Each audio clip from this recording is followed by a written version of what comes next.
Take one more step toward that door, sir, and I shall not trouble to miss twice. The voice came out of the rain behind him, low and steady, and the click that followed it was the unmistakable sound of a fowling piece being brought to full cock. Ambrose Vale stopped with his hand on the latch of his own front door and thought, with the strange flat humor of a man too tired to be frightened, that he had crossed 4,000 miles of salt water and 11 months of stone floors to be shot on his own steps by a woman he could not see. "Then you have already missed once," he said. "That seems careless." "The first was a warning. There will not be another." He turned slowly, keeping his hands where she could see them. Lightning had been walking the ridge for an hour, and it obliged him now with a stutter of white light that showed her standing at the foot of the steps in the wet. A slight figure in a black gown gone gray at the seams, a shawl pinned across her breast, hair plastered dark to her temples, and the long gun braced against her shoulder as though she had been taught properly and had not forgotten. She was young. That was the thing that struck him through the fog of his exhaustion. She was very young, and she was not frightened of him in the least. "You are not a poacher," she said. "Poachers do not come up the Lime Avenue." "No." "You are not from Sowerby either.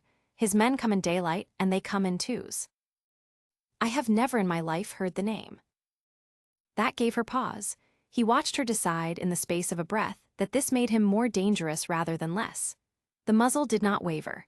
Behind her the great front of Ashwell Hall stood up into the rain, 40 windows and not one candle in any of them, the stone pale and streaked, the iron gates of the forecourt hanging open on a broken hinge. His grandfather had planted the limes. His mother had hung crimson curtains in the drawing room and complained for 30 years that the light came in from the wrong quarter. There had always been a lamp burning in the porch. "The house is shut," she said. "There is nothing in it worth the taking. The plate went 2 years since, the pictures the winter after, and if you have come for the lead you will find the roofers had it before you." "The plate went where?" "To the trustees, sir, lawfully and with receipts, which is the polite way of saying it went nowhere at all." Her chin came up. "Now be good enough to go back down the avenue. There is a barn at the bottom with a dry corner in it, and I will send bread down at first light, and you will be gone before the bell rings at 7. That is the whole of what I can offer, and it is more than you would get at the hall in Raymere." "You are offering me my own barn," Ambrose said. He had not meant to say it. He had rehearsed his return through 100 sleepless nights on the Cassandra's deck, and in none of those rehearsals had he blurted it out on his own doorstep, dripping, unshaven, in a coat he had bought from a Dutch sailor for the price of a silver buckle. But 11 months in the citadel at Verst had worn something off him, some outer layer of ceremony, and what was underneath had a habit of speaking first. The gun came down 2 inches, then it came back up. "Say that again." "My barn, my avenue, my door which I would very much like to go through, since it appears nobody has thought to lock it in some while." He drew a breath. "Ambrose Vale, Ashwell. The house belongs to me, madam, or it did when last anybody asked me."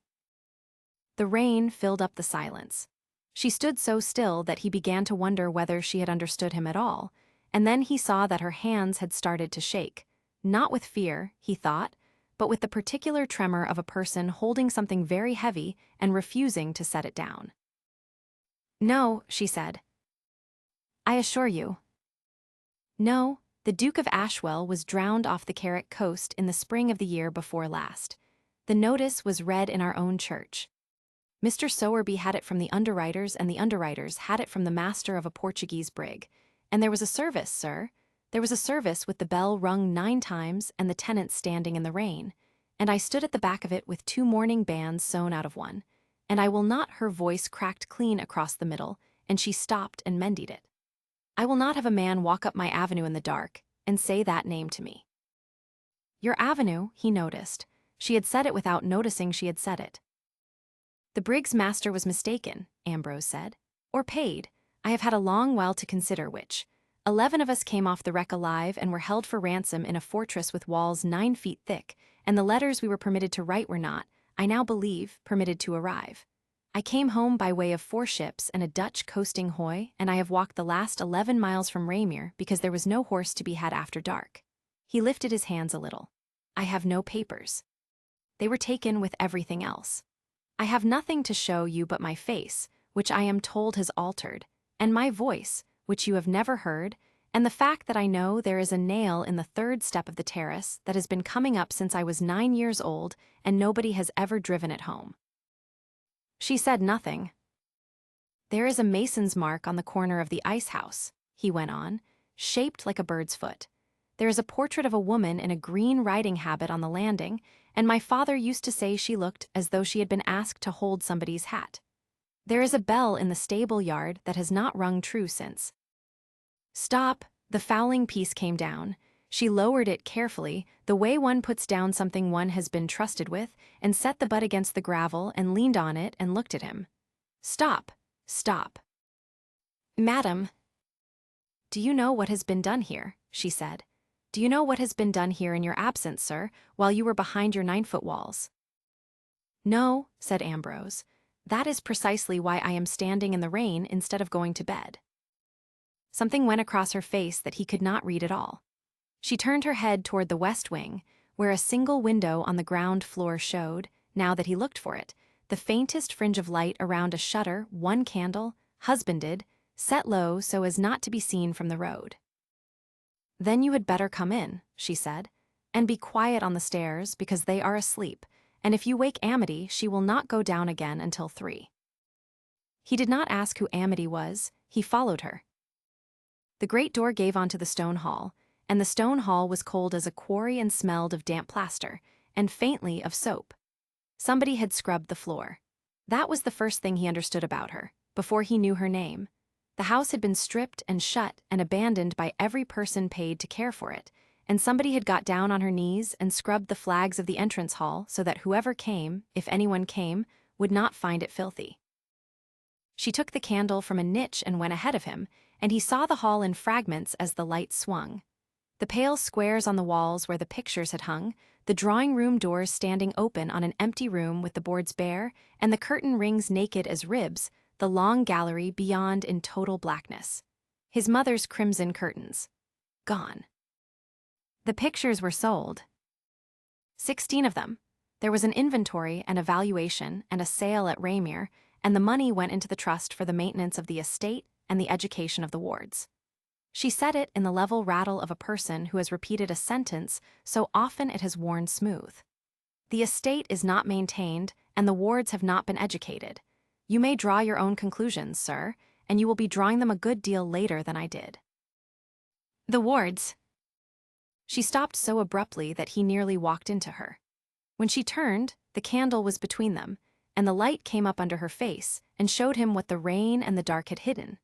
That she was not merely young but worn to the bone with it, hollow beneath the eyes, and that the black gown had been let out at the seams and taken in again, and that she had a long white scar of a burn across the back of the hand that held the candlestick.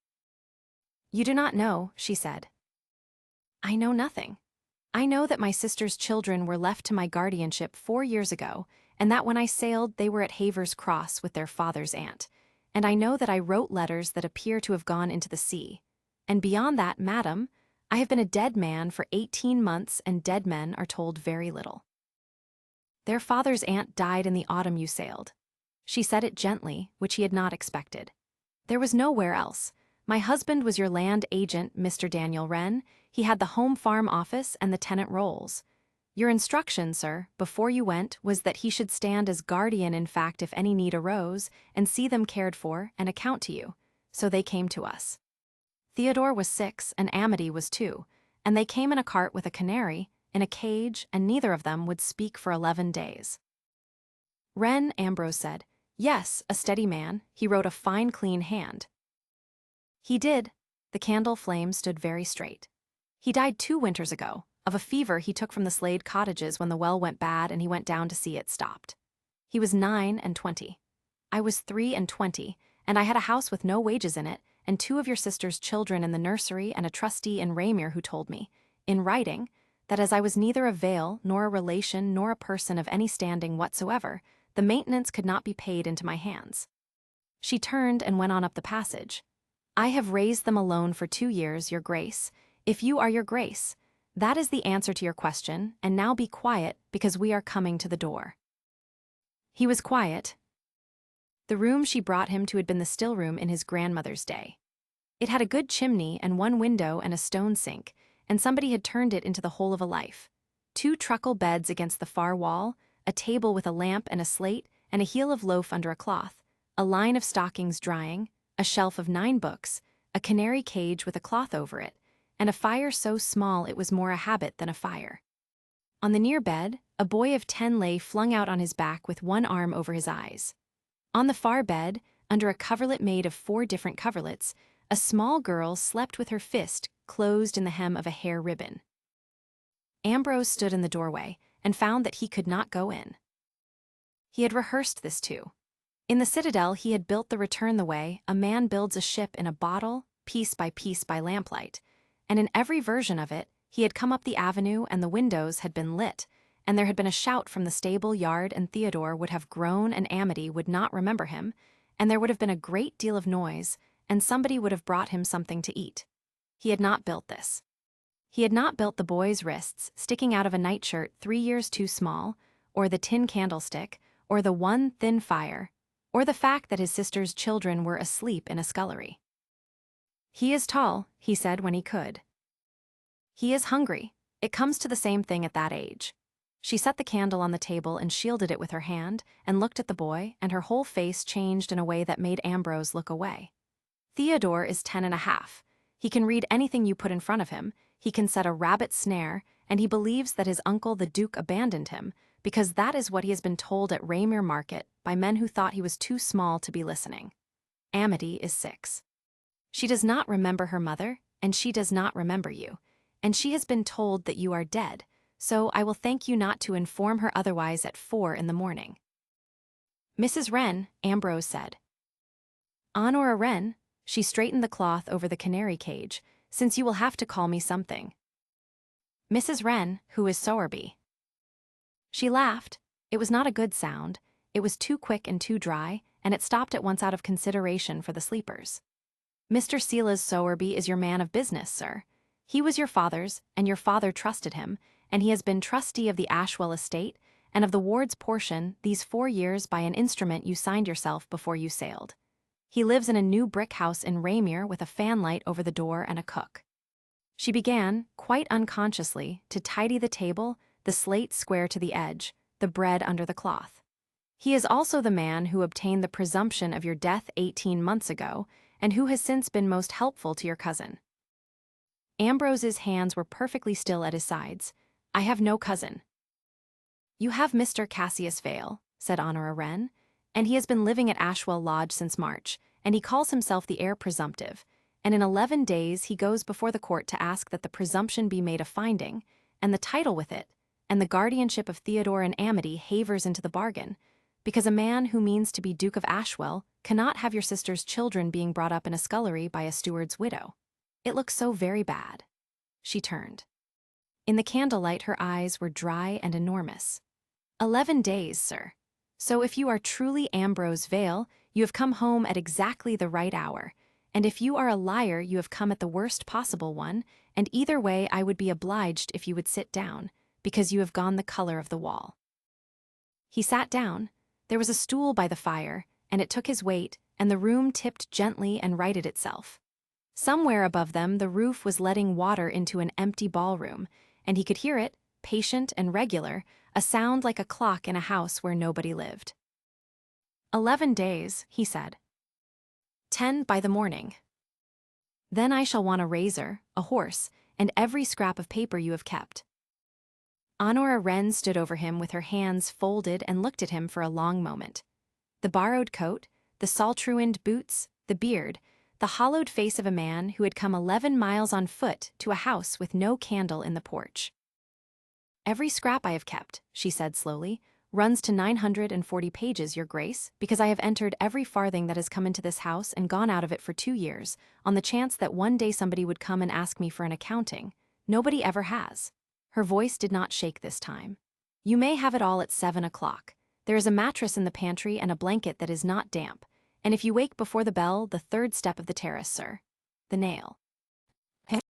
What of it? It came up again in April, she said, and I hammered it flat myself, and I should like you to know that before you tell anybody else your story, because it is the only part of it I can prove."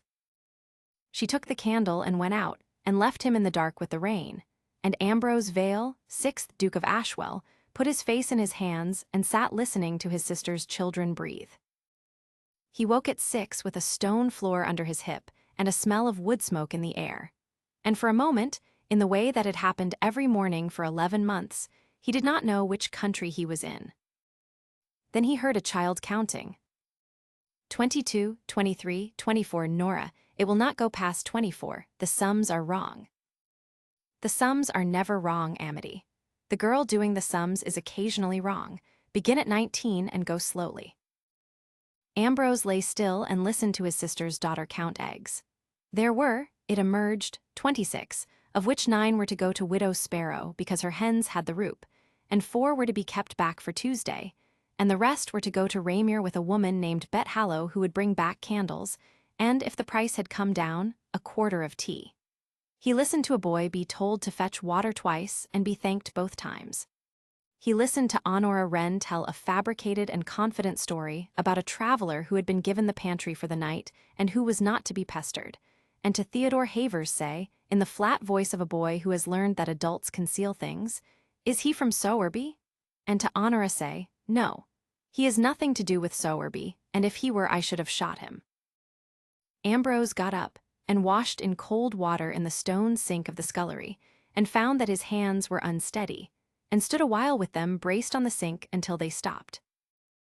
When he came out into the passage, the boy was standing there waiting for him with a bucket in each hand, deliberately in his way. He had his mother's eyes. Ambrose had not expected that to hurt so much, and had to take a moment over it. Cecily had been 8 years older than him and had bullied him mercilessly, and had run off at 22 with a naval surgeon in the teeth of every objection their father could raise, and had written him 1 letter a year from Havers Cross for 11 years, every one of them beginning, "Dear Ambrose, you are still the best of a bad family." "Good morning," said Ambrose. "Are you going to be here long?" "I do not know yet." "Because we have not got food for a man," said Theodore. "Nora will say we have not. We have got food for us until Friday, and then Bet Hallow brings the eggs money." His chin was up at precisely the angle Ambrose had seen the night before on the woman with the fowling piece. The boy had learned it from her, the way boys learn things. "So if you are going to be here long you should say so now, and not eat the Friday bread." "That is fair dealing," Ambrose said.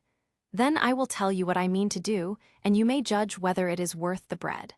I mean to ride to Raymere this morning, and to see a lawyer, and to be extremely disagreeable to a man in a brick house with a fanlight over the door." The boy's face did not move, but he set 1 bucket down. "Sowerby has a fanlight," he said. "So I am told." "How disagreeable." "Very." Theodore considered this with the gravity of a magistrate. Then he said, "There is a horse. It is not our horse. It is Job Hallow's mare, and she is 19 and she kicks on the left side, but he will lend her if you say it is for Nora. Everyone will do a thing if you say it is for Nora." He picked the bucket up again. "You should not say it is for you. Nobody knows you." "No," Ambrose agreed. "Nobody knows me, thank you." He was given breakfast, because Honora Wren evidently could not help herself, and it was 1 thick slice of bread with dripping and a cup of milk, and it was served to him at the table with a plate and a knife laid straight, and he understood that he was being shown something. He ate it and thought about the Friday bread, and about the fact that there were 940 pages in a cupboard, and about 11 days becoming 10. Amity Havers watched him the whole time from behind Honora's skirts with 1 finger in her mouth. She was small for 6. She had a hair ribbon that had been washed so many times it had no color left in it, and she was wearing it round her wrist because, Honora said, she would not have it in her hair while she was working. "Working," Ambrose said. "She sorts the pins," said Honora. "It is a real employment, and she is paid in currants, and you will not smile at it, sir, because it took me 4 months to find a thing she could be proud of." He did not smile at it. She brought him the ledgers in a wicker basket, and they were not what he had expected. He had expected a household book. What he found was a system. A day book, a cash book, A wren troll kept in pencil where the pen would have cost too much. A bundle of letters from Sowerby's office, each one docketed with the date of receipt and the date of answer. A separate book headed Ward's portion, sums demanded, and sums received with the right-hand column almost wholly blank. And a fat file of scraps. A butcher's bill, a farrier's note. The paper, a pound of tea, had come wrapped in with a figure scratched on the back. "You enter the tea paper," he said. "I entered everything." She stood with her arms folded, defensive as a cat. "You may laugh." "Mrs. Wren, in 11 months I have not laughed at anything, and I am not going to begin with this." He turned a page. The hand was small, upright, unhurried, not a clerk's hand, a woman's hand that had been taught well and used constantly. "Where did you learn to keep books?" "From my husband, and before that from my father, who was a schoolmaster at Nether Slade with 40 pupils and £11 a year and a horror of debt." She hesitated. "It is not accomplished. It is only complete. Complete is worth 20 of accomplished." He stopped at an entry and read it twice and looked up. "You have written here, under the 14th of last November, received from Mr. S, in answer to 4th application, nothing. What was the 4th application?" "Theodore's boots." "And the 5th?" "Theodore's boots," said Honora Wren. "There were 9 applications for Theodore's boots, your grace, and in the end I sold my mother's lace." Ambrose closed the daybook and sat for a moment with his hand flat on the cover. "You will not sell anything else," he said. "With what shall I replace it, then?" "With my name, madam, if I can get it back, and if I cannot get it back then I shall find something else, but you will not sell anything else." He stood. "How much of this may I take?" "All of it if you sign for it." She was already holding out a scrap of paper and a pencil, and there was the ghost of something in her face that was almost, not quite, amusement. "I have kept books for 2 years for a dead man. I am not going to lose them to a live one on his first morning." He signed. She read what he had written and looked at the signature a long moment and put the paper in her pocket and did not say what she was thinking. Raymere was 7 miles, and Job Hallow's mare did indeed kick on the left side. Ambrose rode in past the toll house at 9 and found the market up and the town full, and discovered within 100 yards that a returning duke in a Dutch sailor's coat with a beard to his collarbone attracts precisely as much attention as a beggar, which is to say none at all until he speaks, and then rather too much. He went first to the church, because the church would have the burial register, and the burial register would have Daniel Wren in it, and a man building a case had better begin with the thing nobody could deny. The curate was a young man named Kilbride with ink on his cuff, who let him see the book without argument, and then stood looking at him with dawning and appalled recognition. "Sir," he said, "sir, forgive me, you are very like the picture at the lodge." "There is a picture at the lodge."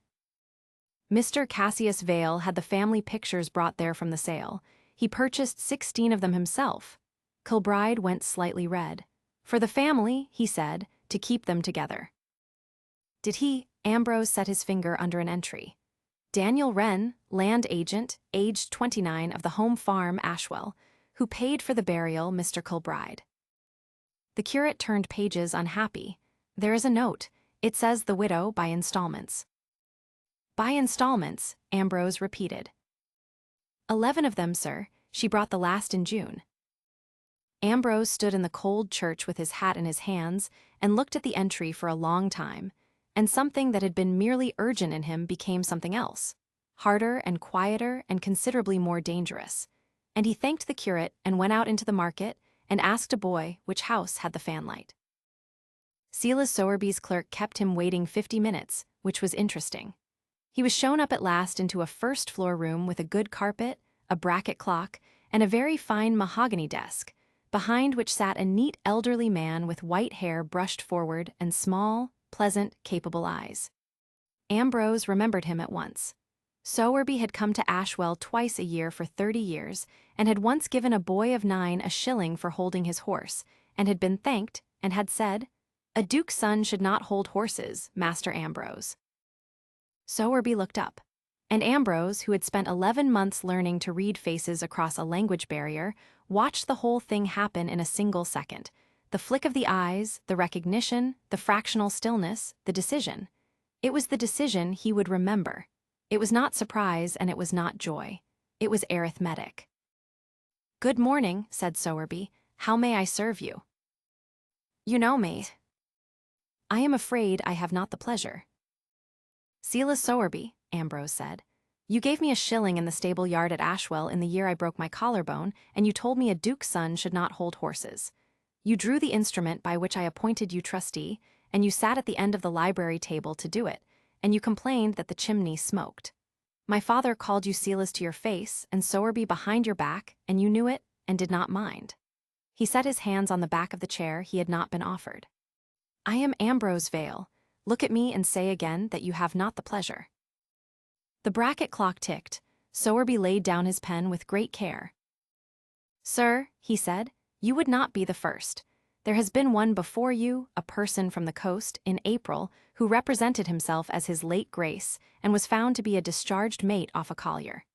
It made a good deal of noise, and caused a great deal of distress to the family. I am bound to tell you that the parish is alive to the imposture now, and that you would do better to leave the county." "The family," Ambrose said. "Whose family?" "The Duke's family, sir." "There is no Duke, Sowerby. There is a presumption, obtained on the evidence of a Portuguese shipmaster whose name I should very much like to see in writing, and there is a hearing in 10 days at which you propose to convert it into a finding." He kept his voice level, which cost him something. "So let us be plain, as we are alone. I do not ask you to believe me. I ask you 3 things. I want the trust accounts. I want the correspondence of this office with Mrs. Honora Wren for the last 2 years. And I want to know why, in 26 months, not 1 shilling of the ward's maintenance reached the wards." "The maintenance," Sowerby said, "could not lawfully be paid into the hands of a stranger. Mrs. Wren is no relation of the family. She has no standing. I have been most careful of it. Every application was answered." "Answered," said Ambrose, "with nothing. She has entered it so, in her own hand, 9 times, on the article of a boy's boots. She buried her husband in 11 installments while you sat in this room with a good carpet and administered £11,000.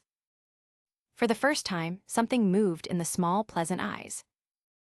"Mrs. Wren keeps books," said Sowerby. Ambrose did not answer for a moment. It was the only question the man had asked, out of everything that had been said, and he heard in it exactly what it meant. "Good morning, Sowerby," he said, and went out. He had gone 20 yards down the street when a voice behind him said, warmly, "You will be the sailor, then. How delightful." Cassius Vale was standing beside a gig with a groom at the horse's head, a well-made man of about 40 in a bottle-green coat, gloved, hatted, with the Vale jaw and the Vale nose, and none whatever of the Vale way of looking at a person straight. Ambrose did not know him. He had been aware of a second cousin somewhere on the Kentish side who had spent a legacy in 3 years, and that was the whole of it. "You have the advantage of me," said Ambrose. "Cassius Vale, I am the head of this family, or shall be on the 29th, which comes to the same thing." He smiled. It was a good smile, well kept like his gloves. "You have been to Sowerby. Of course you have, they always do. Do you know, you are the best of them by a long way, the height is quite right and the voice is remarkable, and if you would only shave, I dare say, you might trouble us for an hour or 2. May I give you some advice, entirely without malice?" "I cannot prevent you." "Go away." Cassius drew on his glove more snugly. "There is nothing here. The house is a shell, the rents are 3 years in arrear, the tenants are sullen, and there are 2 little Havers brats in it eating money and a bailiff's widow who has made herself extremely tiresome to my trustee. In 11 days it will all be mine, and I shall sell the timber and marry a Bristol fortune and let the Vale go to grass. But if you stay, sir, and make a noise, and put ideas into that woman's head, then I shall have to prosecute you for a fraud upon the court, and they hang men for less in a bad year." The smile did not falter. "Whereas if you go, I will give you 10 guineas at the Rose and Crown this evening, and there will be no more said." "10," said Ambrose. "You may have 15. "You have described my house," Ambrose said, "as a shell, my tenants as sullen, and my sister's children as brats, and offered me 15 guineas to leave the county, all within the space of 1 minute, upon a public street, to a man you take for a stranger." He put his hat on. "You are not very good at this, Mr. Vale. Whoever advised you has overestimated you. I shall see you on the 29th. He rode out of Raymere at noon, with the wicker basket strapped behind the saddle, and got as far as the toll house before he understood that he had made a serious mistake, and turned the mare's head, and went back into the town at a trot, and found the office of a lawyer named Ephraim Task above a saddler's shop in the Butter Row, because Sowerby now knew that there were 940 pages of proof in a cupboard at Ashwell Hall, and a fire in an empty house is the easiest thing in the world to explain. Ephraim Task was 60, deaf in one ear, and had the unhurried manner of a man who had watched a great many confident people be wrong. He heard the whole account without once interrupting, sitting with his hands folded over a stomach of some consequence, and at the end of it he said, "Sir, I must ask you a question that will offend you." "Ask it." "Are you Ambrose Vale?" "Yes." "Good, that is settled, and I shall not raise it again." Task reached for paper. "Now, a word about the law, because you will need to understand what we are fighting, and it is not what you think. You imagine you are fighting a lie, that a man has said you are dead and you have only to appear and the lie collapses. That is not the case. A presumption of death is a finding of the court upon evidence, and to unmake it you must bring better evidence, and the court in its wisdom will not accept a face. Faces alter. Faces are sworn to by interested persons. Do you know how a man proves he is himself, your grace?" "I had supposed by being himself." "By witnesses, records, and habits," said Task. "Witnesses who knew you before and will swear to you now, and mark me, sir, the difficulty there is that the persons best placed to know you are the persons paid by the estate, and the estate is administered by Sowerby.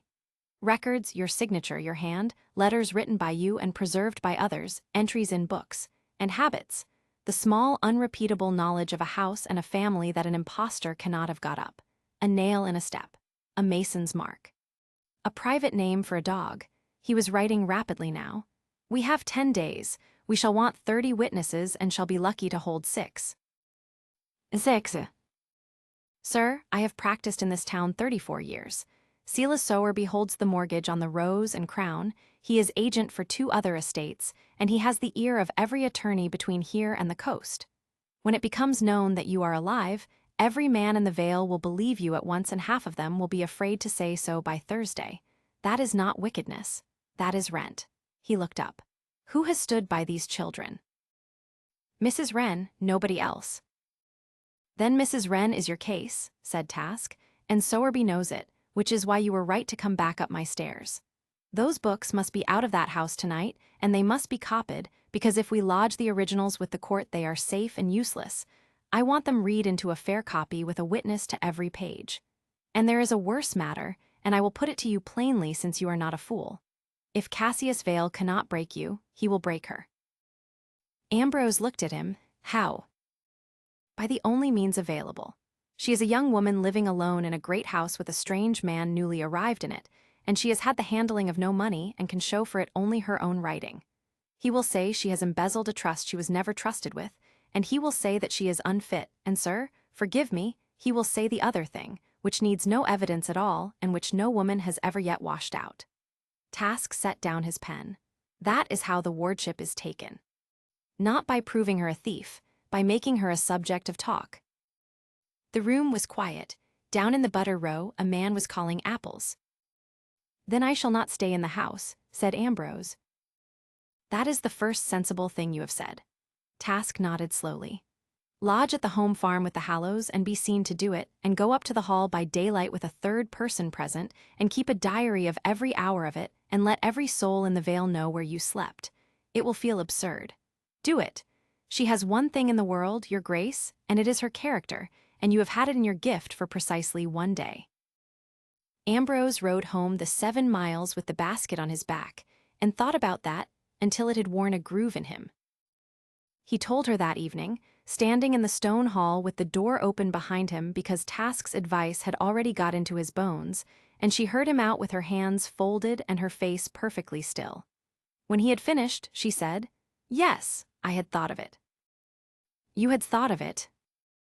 "Your Grace, I have been the only woman in a shut house for 2 years, and I have gone into Raymere Market once a fortnight in a black gown, and I promise you that I have thought of it every single time."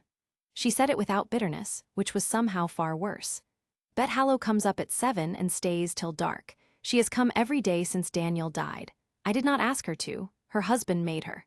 Something crossed her face. So you will lodge at the home farm, and you will not come into this wing after dusk, and you will not carry the water even when it is heavy, because Theodore can carry it, and Theodore being seen to carry it is worth more to us than my arms. That, said Ambrose, is the coldest piece of good sense I have heard in 11 months. It is the only kind I can afford. They copied the books in the library, which was the one room in the house Sowerby's sale had left alone, because there had been no market for 4,000 sermons and a broken globe. Job Hallow brought 2 candle boxes and a trestle. Bet Hallow sat with them and could not write, and so was given the task of turning pages and swearing to the turn. Theodore, to Ambrose's astonishment, could copy figures at speed and did it for 4 hours without complaint on the second night, tongue between his teeth, and when Ambrose said, "You have a clean hand," the boy said, "Nora taught me." She had it off Mr. Wren, and did not look up, and went slightly pink about the ears. And Ambrose learned the estate out of Honora Wren's pencil. That was the thing he had not anticipated, that the 940 pages were not a defense, but a portrait. He read them at night at the home farm by a single candle after the Hallows had gone to bed, and the veil came up off the paper in a way it never had when he lived in it. He learned that the Slade cottages had had a bad well since the year of his father's death, and that Daniel Wren had spent his own money on it and been reimbursed nothing. He learned that Widow Sparrow's rent had been remitted in 3 separate years by 3 separate agents, and demanded in full by Sowerby in the 4th. He learned that 11 of the 19 tenancies had gone to yearly agreements, which meant that a new duke selling timber could clear the vale by Michaelmas, and that Honora Wren had known this and had written in the margin, in pencil, in the middle of a Wren troll, "God help them all." He learned that on the 4th of February in the first year she had entered, sold my mother's lace, £2 11 shillings. Boots, T. Havers 9/6d. Physic, A. Havers 4s, coals £1 2s. Remainder to the burial account 15/6d. He read that entry a great many times. The veil did not take him quietly. Word went round the way water goes round a stone, and by the 3rd day Ambrose Vale could not walk from the home farm to the hall without being looked at from a doorway, and the looks were not friendly. He had expected joy and got judgment, and he found on consideration that he preferred it, because it meant they had not forgiven the man who went away. It came to a head in the churchyard on the Sunday. He had gone up early and was standing at his sister's stone, Cecily Havers, and under it Stephen Havers, lost at sea, no body, a name cut deep at somebody's expense, when a shadow came alongside him and stayed. "You'll be him then," said the shadow. It was a big man of 50 with a carpenter's forearms and a face like the end of a beam. Job Hallow, who had lent him a mare and carried his candle boxes and had not once spoken to him. "I am." Hallow looked at the stone. "I made that box, hers, 9 year back when the fever took her and Havers already gone. Made it out of the oak off the mill leat, and I put a bird's foot on the underside where none see it, because your grandfer let me cut my mark on the ice house when I were 15, and I'd not do less for his daughter." He turned his head. "Where were you?" "In a fortress on the Carrick coast, behind 9-foot walls, for 11 months, after 2 years of a business in the Indies that I undertook to pay my brother-in-law's debts and my sister's marriage settlement," Ambrose said. "And before that, Mr. Hallow, I was 3 years in this house doing nothing whatever of any use, and I have no defense for those, and it is those you are asking about." Job Hallow chewed on that for a while. "Boy carried water till his hands bled last January," he said. "Ice on the pump. She'd not let him go on, so she done it herself and burnt her hand on the kettle same week trying to thaw it. That's the mark she's got. Folks say she got it careless." He spat, precisely, away from the grave. "Ask me any question about this house and I'll answer it, and I'll stand up in any court in the land and say you're Ambrose Vale, because I know the set of your grandfer's shoulders when I see it walking about. But you'll not have my good word for going, sir, and you'll not have hers, and you'll never get it, and I'd think less of her if you did." "No," said Ambrose, "I should think less of her too." "Right," said Hallow, and after a moment, "There's 11 men in this vale'll come to a meeting if you call one.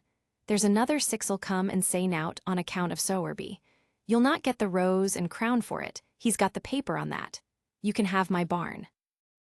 So he had his barn after all, and stood in it on the Tuesday evening in front of 17 tenants and a great many hens, with the harvest lanterns hung on the tie-beams and Honora Wren sitting at the side with a slate on her knee because he had asked her to keep the minute, and she had said she would rather do that than be looked at. He did not make them a speech. He had learned in the Citadel that men under pressure do not want speeches. They want to know exactly what is going to happen to them. "You have 4 questions," he said, "and I shall answer them in the order you are asking them. Am I who I say?" "Yes, and it will be tried at law on the 29th, and if I lose it, the man who takes the title has told me to my face that he means to sell the timber and let the vale go to grass, and 11 of you hold at will and will be off your land by next Lady Day. Second, why should you believe me? You should not, on my word.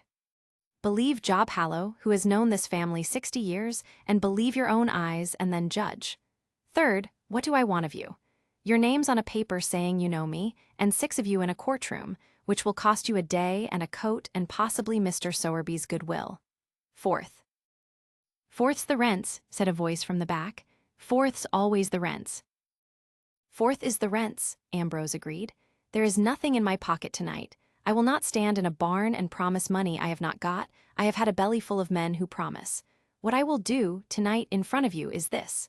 He took the Wren troll from under his arm and opened it on the trestle. Mrs. Wren has kept a record for 2 years of every remission asked for and refused. I am going to read them out, not to promise. To say them aloud, so that they are said, and so that when I have a shilling you will know the order in which it goes. He read for 20 minutes. The barn was entirely silent. Widow Sparrow's Roop, and the Slade Well, and Tom Redfern's boy's leg, and a broken cart shaft in the 3rd year, and a coffin, and a coffin, and a coffin. When he came to the entry for the 4th of February sold, my mother's lace, he read that too, because it was in the book and he had said he would read what was in the book. Honora Wren's chalk stopped. He did not look at her. It was the one kindness available. Afterwards, in the dark of the yard, with the lanterns going out one by one behind them and the men shaking his hand in a rough sideways manner that meant more than any of it, she came and stood at his elbow and said, "You should not have read the lace." It was in the record. It was in the record because I did not think anyone would ever read the record.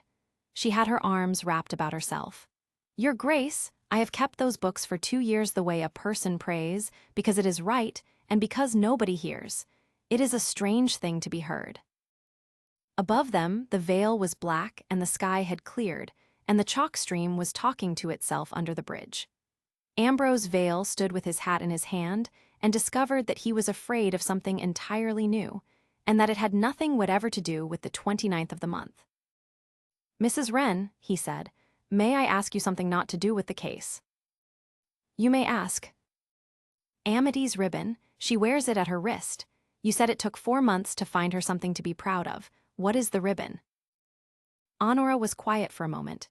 "It is her mother's," she said. "It is the only thing that came in the cart that was Cecily's. There was the canary and the ribbon and a spoon. She does not know it was her mother's. She thinks it is hers, and it is hers, and one day when she is grown I shall tell her, and not before, because she is 6 and I will not make her carry a dead woman about her wrist." She turned her head away. "You may think that dishonest." "I think," said Ambrose, and had to stop and begin again.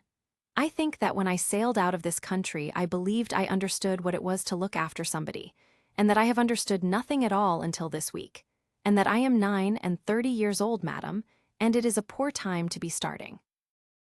They walked back up the lime avenue in silence with Job Hallow's lantern going ahead of them, which was proper, and at the terrace steps she stopped and said, "The 3rd step.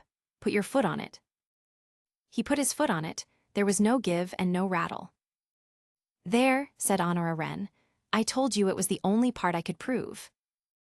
2 mornings later, at 8 o'clock, a chaise came up the avenue with Sowerby's clerk in it, and a constable, and a stout woman in a bonnet who described herself as the matron of a respectable establishment at Netherbridge, carrying an order under the trustee's hand for the removal of Theodore and Amity Havers to a place of proper care, pending the hearing of the 29th.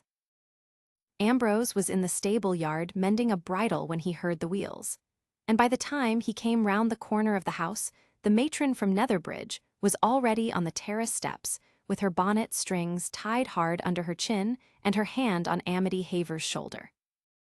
The child had gone entirely rigid. She was not crying.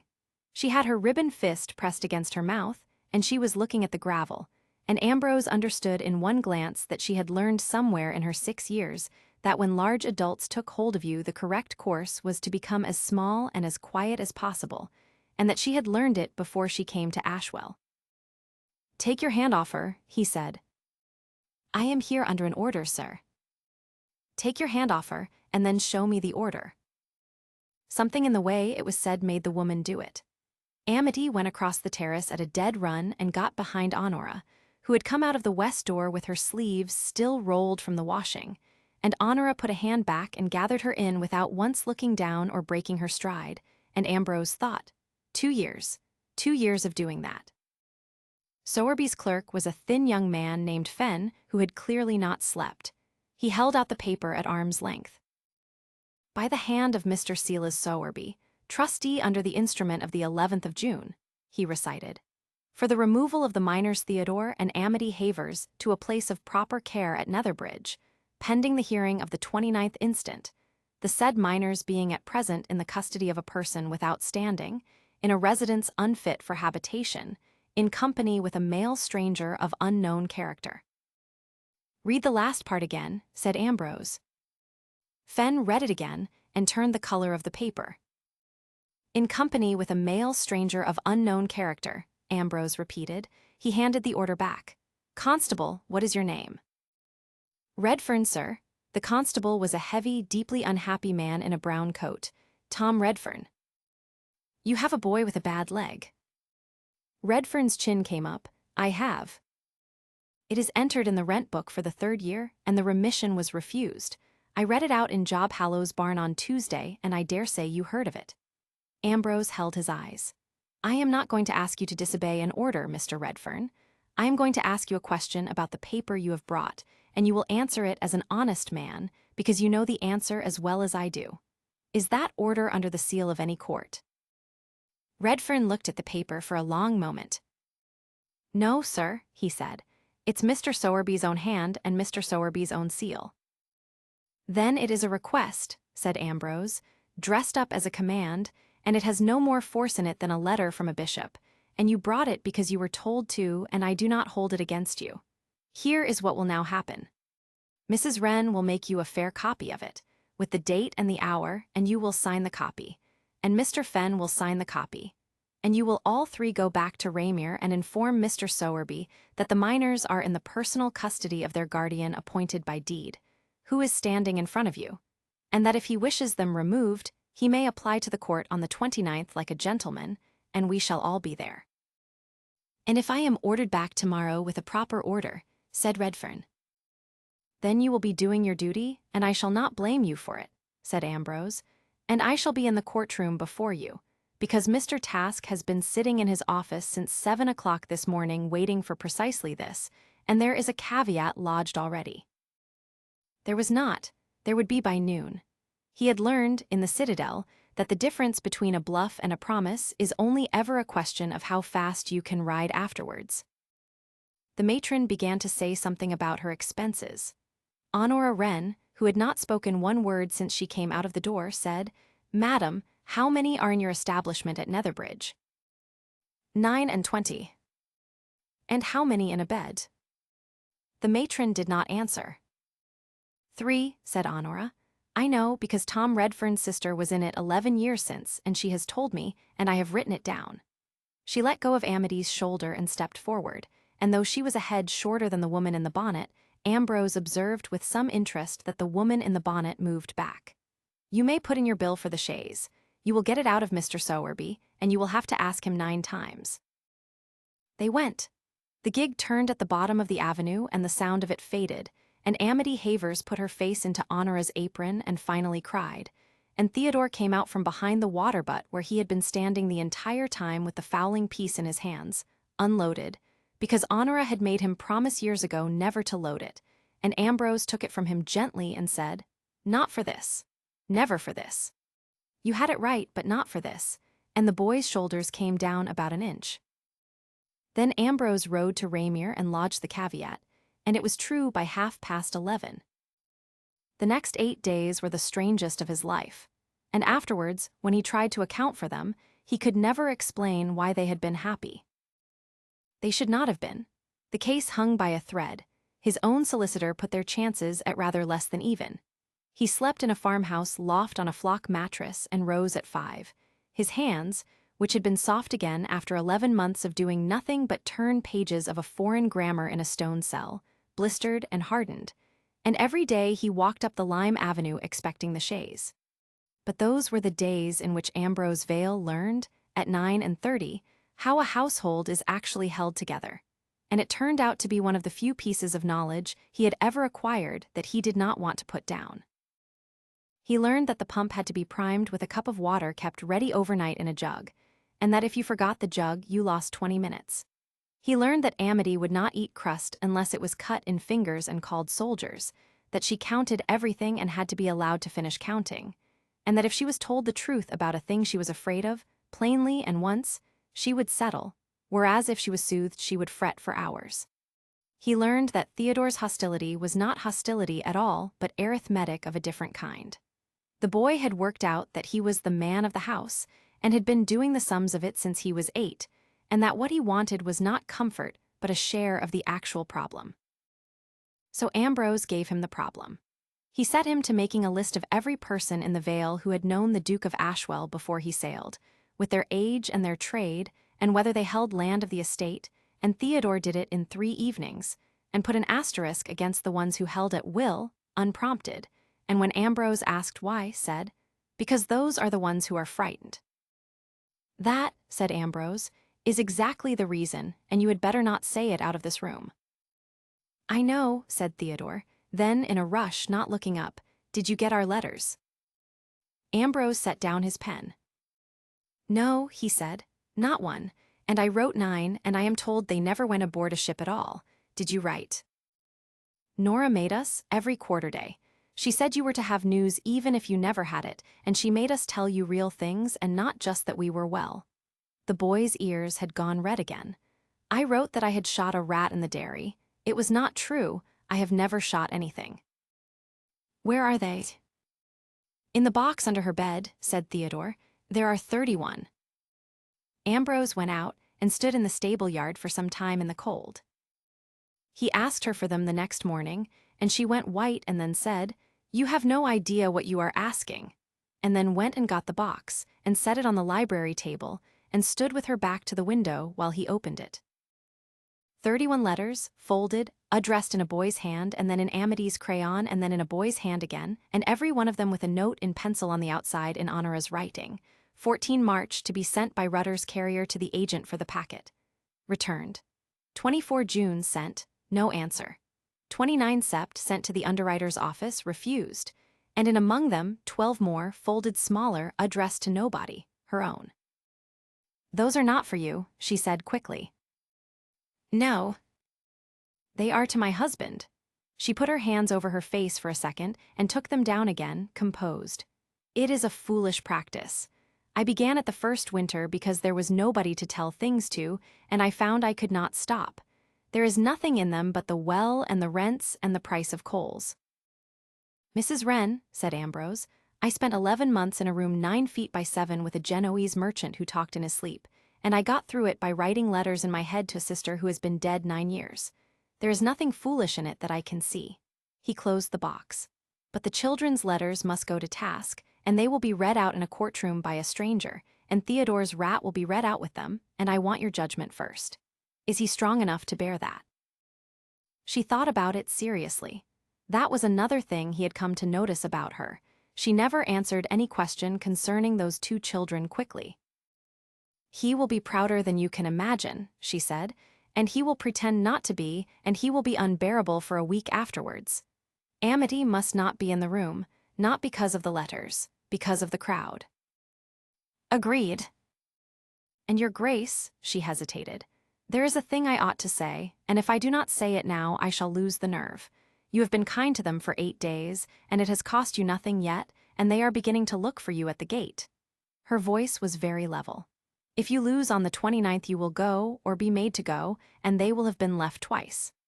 So if there is any doubt in you at all, any at all, then stop coming up the avenue now, this morning, while it can still be mended, and I shall tell them you were called away, and I shall bear it, because I have borne it before and I am good at it.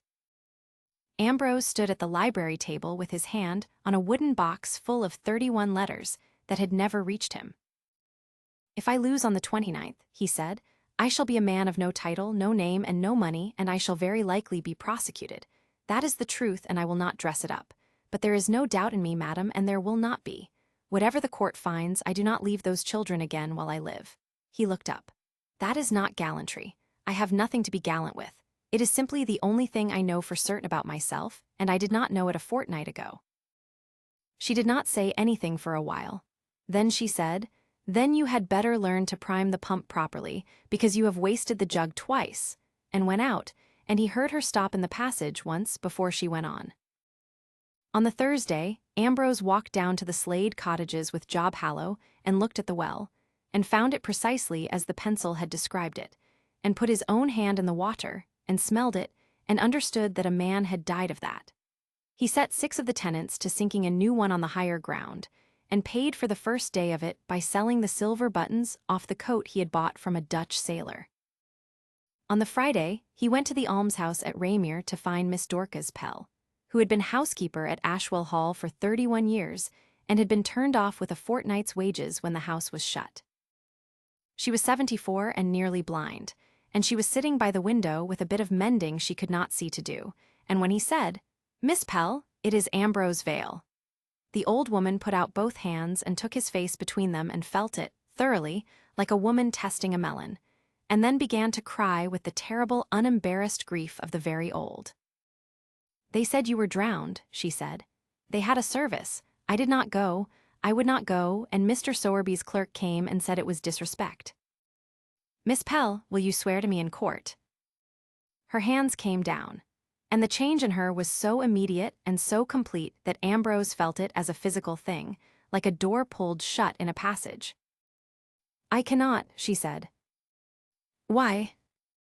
Because I am in this house on the charity of the Raymere trustees, said Dorcas Pell, and the chairman of the Raymere trustees is Mr. Silas Sowerby, and there is a woman in the room above me who was put out into her son's cottage in March for less. I am 74, Master Ambrose. I have got a bed and a fire and my dinner at 1, and if I lose them I shall die in a ditch by Christmas, and I know it, and he knows I know it. Her ruined eyes were streaming. Do not ask me. Ask me anything but that. Ambrose sat with her another half-hour and talked about his mother's crimson curtains, and did not ask her again, and walked out through the almshouse gate into the butter row and stood there with his fists shut, and understood for the first time, entirely, what Ephraim Task had meant when he said, That is not wickedness, that is rent. The thing that saved them was found on the Saturday evening, in the library, by candlelight, by a woman who had put it in a bundle 19 months earlier, and had not understood what she was holding. Task had come out from Raymere in a hired chaise to go through the docketed correspondence for the 3rd time. He worked with his coat off and his spectacles pushed up on his forehead, and he made a small dry noise every few minutes that Ambrose had learned meant nothing at all, and then he made a different noise and stopped, and put his spectacles down onto his nose. Mrs. Wren, he said, this bundle, marked underwriters 2nd and 3rd years, where did it come from? I wrote to them myself. Honora came round the table. The first winter, when nothing was paid. Daniel had told me the ship was insured in the city, and I did not know what I thought, that there might be money for the children out of it, or that somebody would tell me plainly whether his grace was dead, because Mr. Sowerby only ever wrote that the matter was in hand. I wrote 4 times. They answered twice. You wrote to underwriters, said Task, at 23, without an attorney. I did not know one may not. One may, said Task. It is merely that nobody does. He held up a single sheet. Then attend to me, madam, both of you, and let us be certain we are not fools. This is a clerk's answer, dated the 9th of March in the 2nd year. It is a form of words. It says, we are not able to advance any sum upon the policy in question, the matter of the loss remaining undetermined, and we refer you as before to the trustee, to whom the advice from the consulate at Tsar respecting ransom was forwarded on the 11th of February last, and who is in possession of the particulars. He set it down very gently, the way a man sets down a full glass. Your Grace, when were you taken? The wreck was in the April of the first year, said Ambrose. His own voice sounded distant to him. We were on the coast 8 months before we were taken up and put in the citadel, and I was in the citadel 11 months, and I was let go in the June just gone when the new bey settled his accounts with the coast and had no further use for us. So in the February of the second year you were alive, and known to be alive, and held for ransom. Yes. And a consular advice saying so was in Silas Sowerby's hands on the 11th of February, said Ephraim Task. And on the 14th of May of that same year, he swore before the court, upon the deposition of a Portuguese shipmaster, that you were drowned, and obtained the presumption. And thereafter he administered 11,000 pounds and put your sister's children beyond the reach of a farthing of it, and this office has never once mentioned the word ransom to any living soul. Nobody said anything. Down at the end of the library, the candle guttered in the draught from the broken pane that Job Hallow had boarded with a hurdle. He could have paid it, Honora said. He could have applied to the court for leave to pay it, said Task, and the court would have granted it in an afternoon, and you would have been home 3 years ago, sir, and Daniel Wren would in all likelihood be alive, because he took that fever going down to a well the estate should have mended. He took his spectacles off entirely and rubbed the bridge of his nose, and for the first time in their acquaintance, Ambrose saw the old man's hand shake. I have known Silas Sowerby 34 years. I have dined at his table. I thought him grasping, and I thought him cold, and I did not think him this. He is not this, Ambrose said slowly. Not by design, I think. Look at the dates. The advice came in February and the deposition was sworn in May. 3 months. He sat on it 3 months, Task, and I will tell you what he did in those 3 months because I have watched men do it. He considered the sum. It would have been 800 pounds and a great deal of trouble and no certainty of my ever coming off that coast alive, and if I did not come off it, he would have spent 800 pounds of the trust and be answerable for it to a court and to a cousin. And so he waited, and while he waited it became easier not to have seen it. And then a Portuguese shipmaster walked into his office and made it all unnecessary. He looked at the sheet on the table. It is not villainy, it is arithmetic. That is what I saw in his face the first morning, and I did not know then what I was seeing. It will hang him professionally either way, said Task. Now, Mrs. Wren, I am about to be extremely tiresome. This paper is the whole case. Where has it been kept? In that press, in that bundle, tied with the tape it is tied with now, since the day it came. Who has had access to that press? Myself, Theodore, Bet Hallow, who cannot read, she frowned. And Mr. Fenn, Mr. Sowerby's clerk in the spring of last year, when he came to make the inventory for the sale of the pictures, and I left him in the library 4 hours because I would not stand and watch it. He was in this room alone. Did he look in the press? I do not know, said Honora. But he came out of the library white as a sheet and would not take the dinner I offered him, and I thought at the time it was because of the pictures. Task put the sheet inside his pocketbook, and the pocketbook inside his coat, and buttoned the coat. I shall sleep at the home farm tonight and go in at first light with it, he said, and I shall lodge it and take an office copy, and the original will be in the court's hands by 10 and out of reach of any accident whatever. And I will tell you both something, and then I am going to eat whatever is in that pot, because I am too old for this. On Monday morning, we had a case of a face and a nail in a step. Tonight we have a case of a document, and there is not a judge in the kingdom who cares for a face and not one of them who can look past a document. He allowed himself, for the first time, the smallest of smiles. Mrs. Wren, when you wrote to those underwriters at 23, in a black gown, with 2 children in the scullery and no attorney and I apprehend no postage, how did you pay for the letters?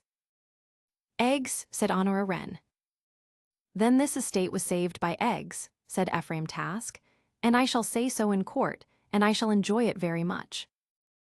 The next day was Michaelmas Sunday, and Job Hallow's wife took it upon herself to hold what she called a bit of a gathering in the barn, on the grounds that 11 men had sunk a new well at the Slade in 4 days and ought to be fed.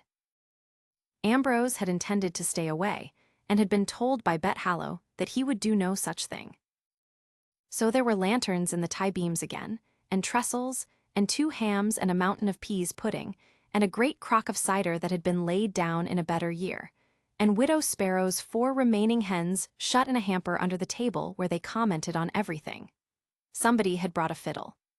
Amity Havers, who had been silent as a mouse for a week, was discovered at 8 o'clock standing on a bench conducting 9 people in a counting song with terrible severity. And Theodore was out in the yard with 3 older boys being taught to throw a horseshoe and losing on purpose because he had worked out that it made them like him.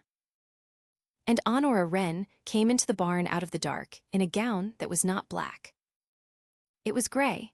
It was 3 years old and it had been turned, and the lace at the neck was her own mending, and she came in with her chin up like a woman walking into a courtroom, because she knew exactly what it meant in a veil that had watched her wear one color for 2 years, and there was a hush of about a second and a half before Bet Hallow said, "Well now," and put a plate in her hands, and the noise closed over her.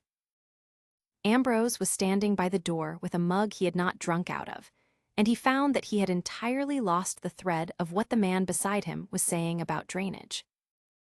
Later there was dancing, because there is always dancing, and it was not the sort of dancing he had learned at 19 in rooms with chandeliers in them. It was 8 couples in a barn on a floor of trodden earth with a fiddler who lost his place twice and a great deal of laughing. He danced with Bet Hallow, who steered. He danced with Widow Sparrow, who was 81 and told him at length about his grandfather. He danced with Amity, which consisted of holding both her hands while she jumped. And then the fiddler struck up something slow, and Job Hallow said, at his shoulder, in the tone of a man remarking on the weather, "You'll ask her, sir, or you'll shame her, and them's the only 2. So he crossed the barn and asked her, and Honora Wren looked at him for a moment with something in her face he could not name, and put her hand in his. She was light and she was exact, and she had been taught by a schoolmaster father to dance properly, and not much else. And for the length of that tune, the case and the 29th and the 800 pounds and the citadel went a long way off. Her hand in his was work-hardened, and there was the burn scar across the back of it, and Ambrose Vale was conscious of every particular of it, the way a man half-starved is conscious of bread. Neither of them said anything at all until the last 8 bars, and then she said, quietly, not looking up, "Your Grace, whatever happens on Tuesday, I should like you to know that this has been the best fortnight of 2 years, and that I am aware that is a poor thing to be able to say." "It is not poor. It is very poor." She did look up then.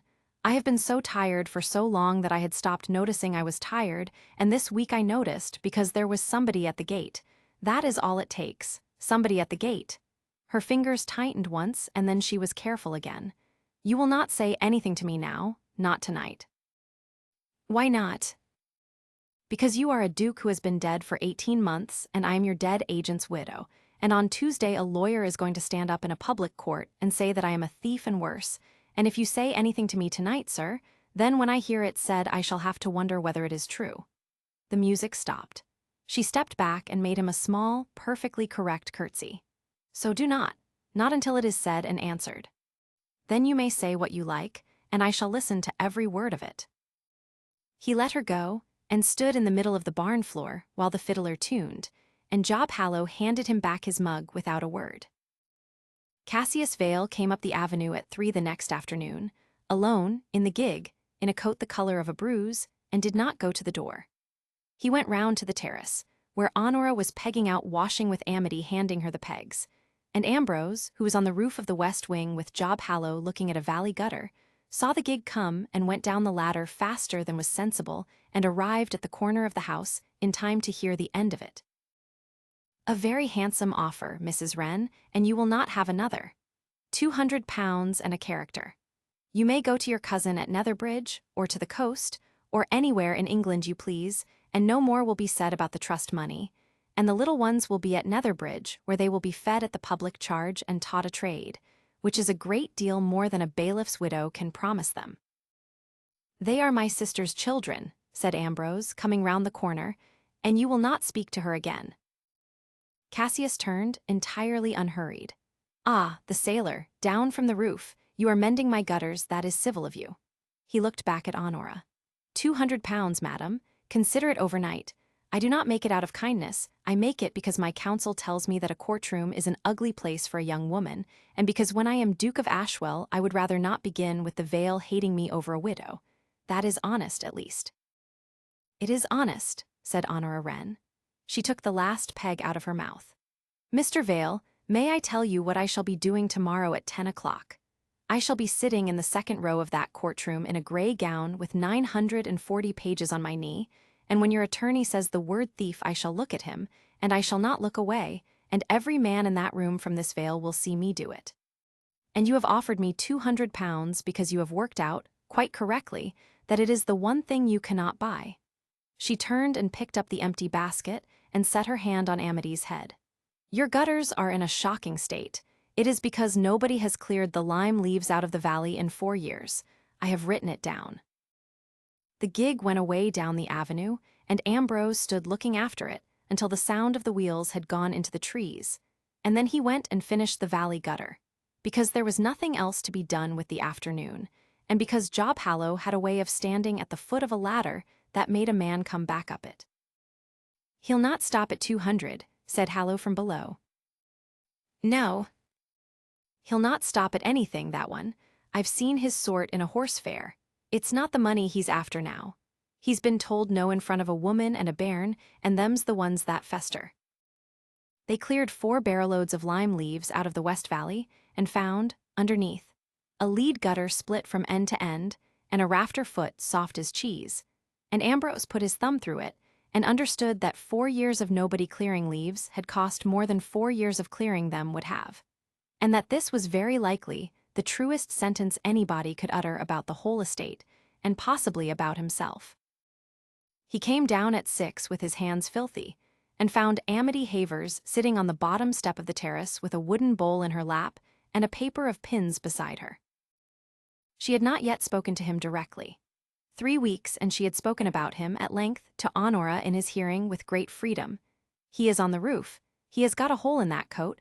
Why does he have a bandage?" And she had accepted bread from his hand, and once, memorably, fallen asleep against his leg in the housekeeper's room. But she had not addressed one word to his face, and he had been advised by both other members of the household not to force it. He sat down on the step, 3 feet off, and looked at the park. After a while Amity said, "There are 2 sorts." Ambrose did not turn his head. "Are there?" "Long ones and the other ones. The other ones are for the caps and the long ones are for the linen, and if you put a long one in a cap it comes through and pricks you, and then you cry, and Nora says that is not the pin's fault, that is the sorting's fault." A pause, and the small business-like click of pins going into a bowl. "There were 411. Now there are 409 because 2 went in the crack." "That is a serious loss." "It is not serious," said Amity Havers severely. "It is only 2. And then, after a moment, she moved the paper of pins 6 inches nearer to him and said, "You may do the long ones." Ambrose Vale sat on his own terrace steps in the last of the light and sorted 301 pins into a wooden bowl under close supervision, and got 2 of them wrong and was told about it, and would not afterwards have exchanged that half-hour for the return of every picture in the house. At dusk Theodore came round the corner, leading Job Hallow's mare in a halter, and stopped dead at the sight of the 2 of them. "You are doing pins." "I am doing the long ones." "He got 2 wrong," said Amity. "Nora says you are to come and eat, and that the mare has to go back tonight because Mr. Hallow wants her at 4 for the carting." Theodore's chin came up, and there was something behind it that Ambrose had learned to watch for. "I could take her down, if somebody showed me how to get up on a mare that is 16 hands with no block." So there was a riding lesson in the stable yard at dusk, which consisted of Ambrose Vale giving a leg up to a boy of 10 who had never been on a horse in his life, because nobody had ever had a horse to put him on, and then walking beside the mare's head for a mile and a half down the avenue and along the lane to the home farm while the boy sat rigid and glorious and said almost nothing. Just before the farm gate, Theodore said, "My father was a surgeon in the Navy." He was a very good one. Your mother wrote me 9 pages about it once." Sowerby's clerk said he was a nobody who married above himself and left 2 brats on the parish. Then Sowerby's clerk is a man on 60 pounds a year who has been taught to say what is convenient, said Ambrose. And here is what is true, and you may have it in the order in which it happened. Your father was the son of a Bristol apothecary, and he had no money and no connection, and he was the cleverest man I have ever sat down to dinner with. My father forbade the marriage, and my sister married him anyway on a Tuesday morning with 2 witnesses, and my father struck her name out of the family Bible with a pen, and I was 17, and I stood in the room and said nothing. He kept his eyes on the mare's ears. I have thought about that a great deal in a room 9 feet by 7, Theodore, and I will tell you the whole of my opinion. Every single thing that has gone wrong in this family in 20 years began in that room, with me saying nothing. So do not ever ask me what I think of your father. Ask me what I think of myself at 17, that is the shorter answer and a good deal less flattering. Theodore rode the last 100 yards without saying anything at all, and at the gate he slid down and handed over the halter and said, in the flat voice of a boy establishing a fact rather than asking a favor, "You said you would be at the gate every day." "I did." "That was 2 weeks ago, and you have been." "Yes." "All right," said Theodore Havers, and went home across the fields in the dark, whistling badly. That night, Ambrose sat up late in the farmhouse, loft with the surviving letters spread on the boards around him.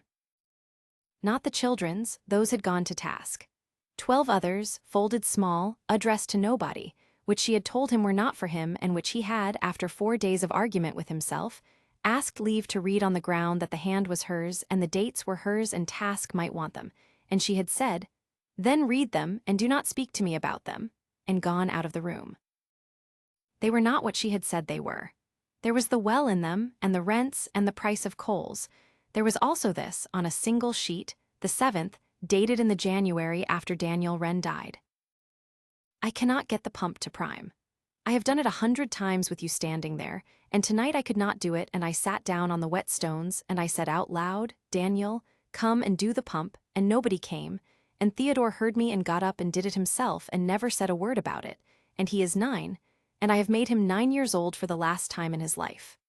I am not sorry I married you. I am sorry I did not know how much of a person one man can be until there was no man. And on the last, in the March just gone, 6 lines only. They have shut the house and sold the pictures, and I am to have nothing, and the trustee writes that I am a person of no standing. I have been thinking that this is the truest thing anybody has said to me since you died. There is no one in the world to whom I stand for anything, except 2 who are not mine, and I am theirs entirely, and they will grow up and go, and that is right, and I shall have done a thing that nobody will ever know I did. Ambrose Vale read that one 3 times, folded it, and sat for a long while with his hands on his knees looking at the candle. Then he took out a sheet of the Home Farms coarse paper and wrote, in a hand that was not as steady as he would have liked, a record of what Mrs. Honora Wren has done at Ashwell, made by Ambrose Vale, that it shall not be true that nobody knows. And he began at the 4th of February in the first year, and worked backward and forward through everything he had read in 940 pages, and got as far as the 11th installment of a burial, and stopped, because he could not see the paper properly any longer. He did not give it to her. He put it in the breast of his coat, where it stayed through everything that came after, and it was there in the courtroom, and it was there the following May under the limes, and it is at Ashwell yet, in a tin box in the office at the home farm, in a hand that shakes in 2 places. He blew out the candle at midnight. He did not sleep at once. Far off, once, a dog began, Hallow's dog, in the yard below, the deep single bark of an animal that has heard something in the wrong direction, and then stopped, and Ambrose lay listening to nothing for a while, and turned over, and thought about a rafter foot gone soft as cheese under a gutter that nobody had cleared for 4 years. The dog began again, a little after 1. The fire began a little after 1 in the morning, in the library, at the end nearest the boarded window, and Ambrose Vale was 3/4 of a mile away in a farmhouse loft when he woke because Job Hallow's dog would not stop. He was out of the yard in his shirt, with his boots in his hand, and running before he had properly understood what the light on the underside of the clouds meant. He could not afterwards give an orderly account of the next hour. He remembered the west door standing open and the smell, not wood smoke, something sourer, resinous, the smell of a house burning rather than a fire burning. He remembered getting to the still room and finding both beds empty and going up the passage shouting, and Theodore's voice from the stone hall shouting back, and finding the boy on the flags with his arms full of a canary cage and a wooden box, coughing, and the boy saying, "She went back. She went back for the books." He remembered the library. The far half of it was gone and the near half was going. The great press with the correspondence in it stood in a wall of light. Honora Wren was on her knees at the foot of it with her apron full of paper and her hair down and one sleeve alight, and Ambrose crossed that room in 4 strides and put her sleeve out with his hands and picked her up bodily, apron, paper and all, and carried her out through a doorway that fell in behind them within the minute. He remembered being on the gravel, and Amity screaming somewhere, which was the best sound in the world because it meant she was breathing, and Bet Hallow arriving barefoot with a shawl over her nightgown, and men coming up the avenue with buckets in the dark, 11 of them, then 20, then more than he could count men who held at will and men who did not, and Tom Redfern the constable in his shirt with a rake, beating out the grass fire under the terrace so it would not run to the stables. They saved the house. That was the strange thing. They saved 4/5 of it, because Ashwell Hall had been built by a man who believed in stone walls and thick doors, and because 30 men formed a chain from the horse pond and did not stop for 2 hours. What went was the library, and the little bookroom beyond it, and the corner of the west wing above, and the roof over the whole of it, and every scrap of paper in the great press.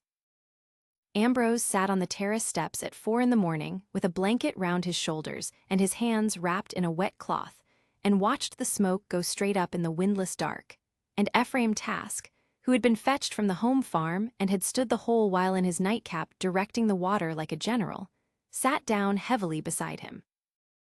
"The fair copies," said Ambrose. "All of them. The day-book, the Wren Troll, the 2 years of dockets." "Ash," said Task. "Every leaf. What she has in that apron is perhaps 60 pages, and they are scorched, and half of them are the ward's portion book, which is the very best of it, but 60 pages out of 940. And the consular letter." "Lodged with the court at 10 o'clock on Monday morning," said Task, "under seal, with an office copy in my strong box in the butter row, which has a plate door and which I locked myself." He let out a long breath. "That is the whole of our case, sir, and it is safe, and I shall be candid with you. Had I not driven out here on Saturday evening in a hired chaise because I could not sleep, we should this morning be finished. Finished absolutely." "It was set," said Ambrose. "It was set. There is lamp oil on the boards by the window, and the hurdle over the broken pane has been pulled out and thrown into the shrubbery, and Redfern has found the print of a boot in the flower border with a mended heel, and I shall say nothing further, because I am an attorney and not a magistrate, and because you are about to say a thing you should not." Task's voice was suddenly hard. "Look at me, your grace. You are going to want to ride to Raymere at daylight and put your hands on Silas Sowerby, and if you do it, you will be in the cells before noon, and Cassius Vale will have the wardship by Thursday and the dukedom by Michaelmas next. You will do nothing. You will be in that courtroom at 10 o'clock tomorrow with your hair brushed, and you will be the most reasonable man in England." Ambrose looked at the smoke. "Yes," he said.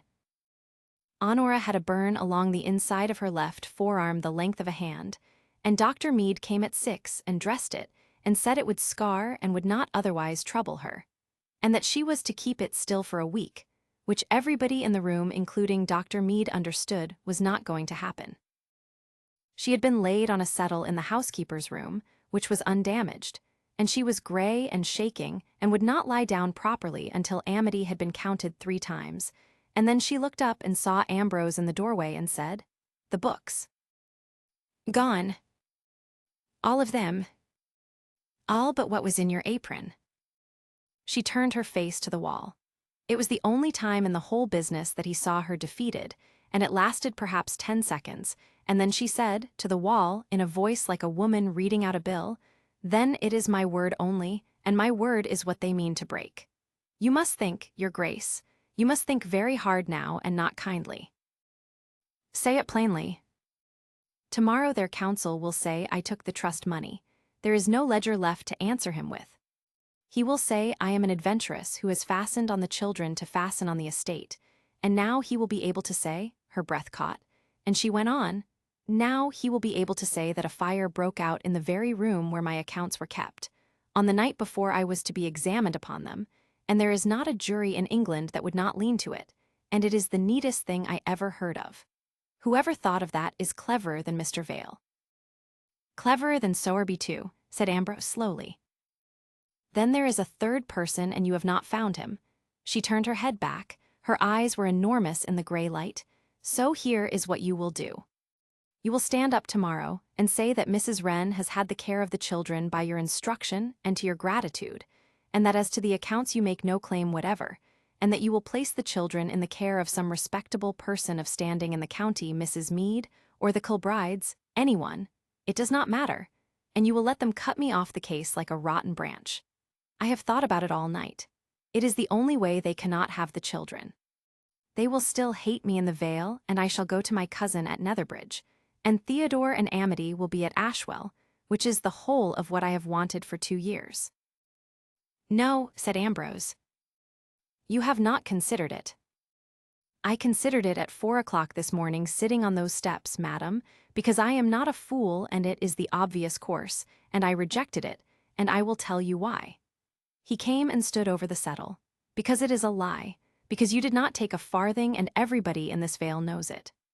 Because if I stand up in that court and cut you off to save the children, then those children will grow up knowing that the first thing their uncle did on coming home was to buy their comfort with the character of the woman who kept them alive. And they will find it out, Mrs. Wren. They always find it out. And Theodore Havers will be 20 and he will look at me across a table, and he will know what I am. I have been 11 months in a cell working out what I am. I am not spending the rest of my life being that. He crouched down so that his eyes were level with hers, and because it would not even answer. If they can call you a thief and I do not fight it, they can call me an impostor, and who will fight that? We stand together tomorrow, or we go down together tomorrow.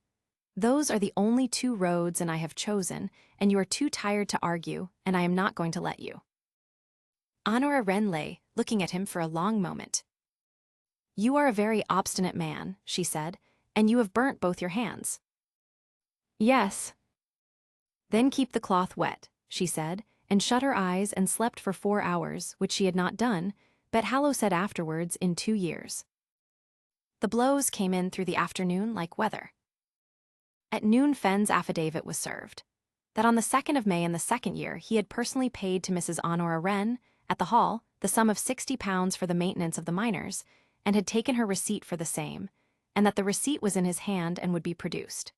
At 2, the matron of Netherbridge swore that the miners were in a state of neglect, ill-clothed, unschooled, and lodged in a scullery, every word of which was true and none of which was her doing. At 4, Task's clerk came out from town on a mule with the worst of it. They have found the coastman, said Task, reading. The mate off the collier who came in April and represented himself as his grace and was sent away. His name is Pym. He is in Raymere jail on another matter, and he has sworn an affidavit this morning, sworn it, sir, that the gentleman now at Ashwell is his own confederate, that they laid the plan together in a tavern on the coast, that he went first to try the ground and was found out, and that the other, being the better spoken of the 2, followed after. And is paid for saying so. Certainly he is paid for saying so, and I shall get it out of him if I have 3 hours with him, and I shall not have 3 hours. I shall have 20 minutes tomorrow in a public court with a judge looking at his watch.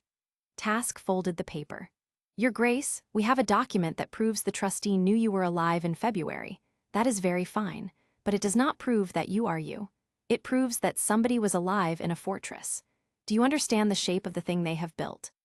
Sowerby will say, and he will say it with tears in his eyes, that yes, there was a consular advice, and yes, he ought to have acted upon it, and it is the great regret of his professional life, and that the man who has now appeared is precisely the fraud that such an advice invites, because who could better play a live duke than a rogue who knew the duke was living? He put the paper away. They have turned our sword round and handed it back to us by the blade. Ambrose stood in the burnt doorway of his library and looked at the sky through his own roof. Then we have my face, a nail, a mason's mark, and job hallow, he said. And 31 letters that never reached you, which prove only that letters were writ. Task sighed. And Miss Pell, who will not come? She will not come. No. That was the hour, Ambrose thought afterwards. Not the fire. The fire had been noise and heat and something to carry. A man can be brave in a fire, it requires nothing but legs. The hour was standing in the ash of his grandfather's library at 5 in the afternoon on the day before the hearing, with a dressed burn on both hands, and a boy of 10 watching him from the terrace to see what he would do. And understanding with complete clarity that everything that mattered in the world now turned on the courage of a nearly blind woman of 74 who had a bed and a fire and her dinner at 1, and who was entirely right to be afraid. He did not go to the almshouse. He had promised himself he would not, and he did not, and it was the hardest thing he ever did.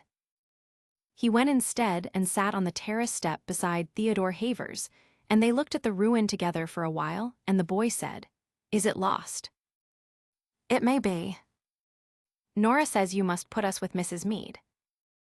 "Nora is a great deal cleverer than she is happy," said Ambrose, "and I have told her no. You are 11 in a month, and you are the only other person in this business who has read the whole of it, so I shall tell you the truth and you will keep it to yourself.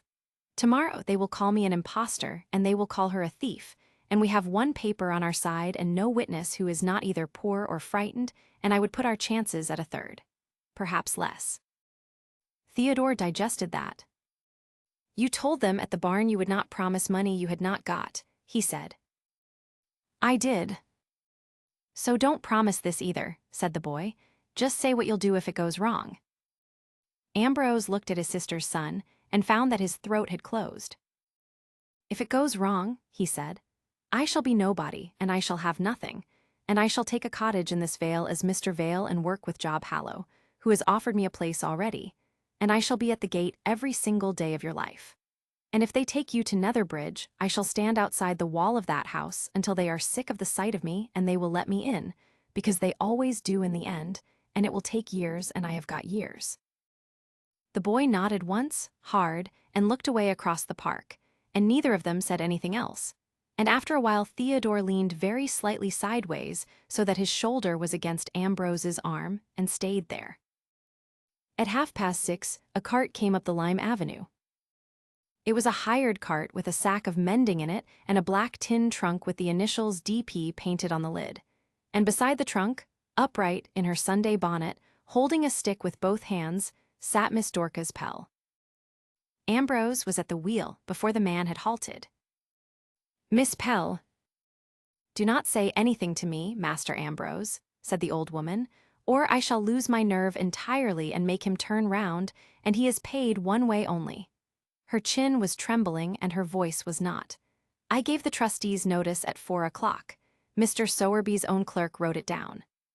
I am out of that house at noon tomorrow, and I have 31 shillings and no place, and I hear there has been a fire and that you have a housekeeper's room going and no housekeeper in it, so you had better take me in because I have nowhere else in the world." She lifted her ruined eyes toward the smoke.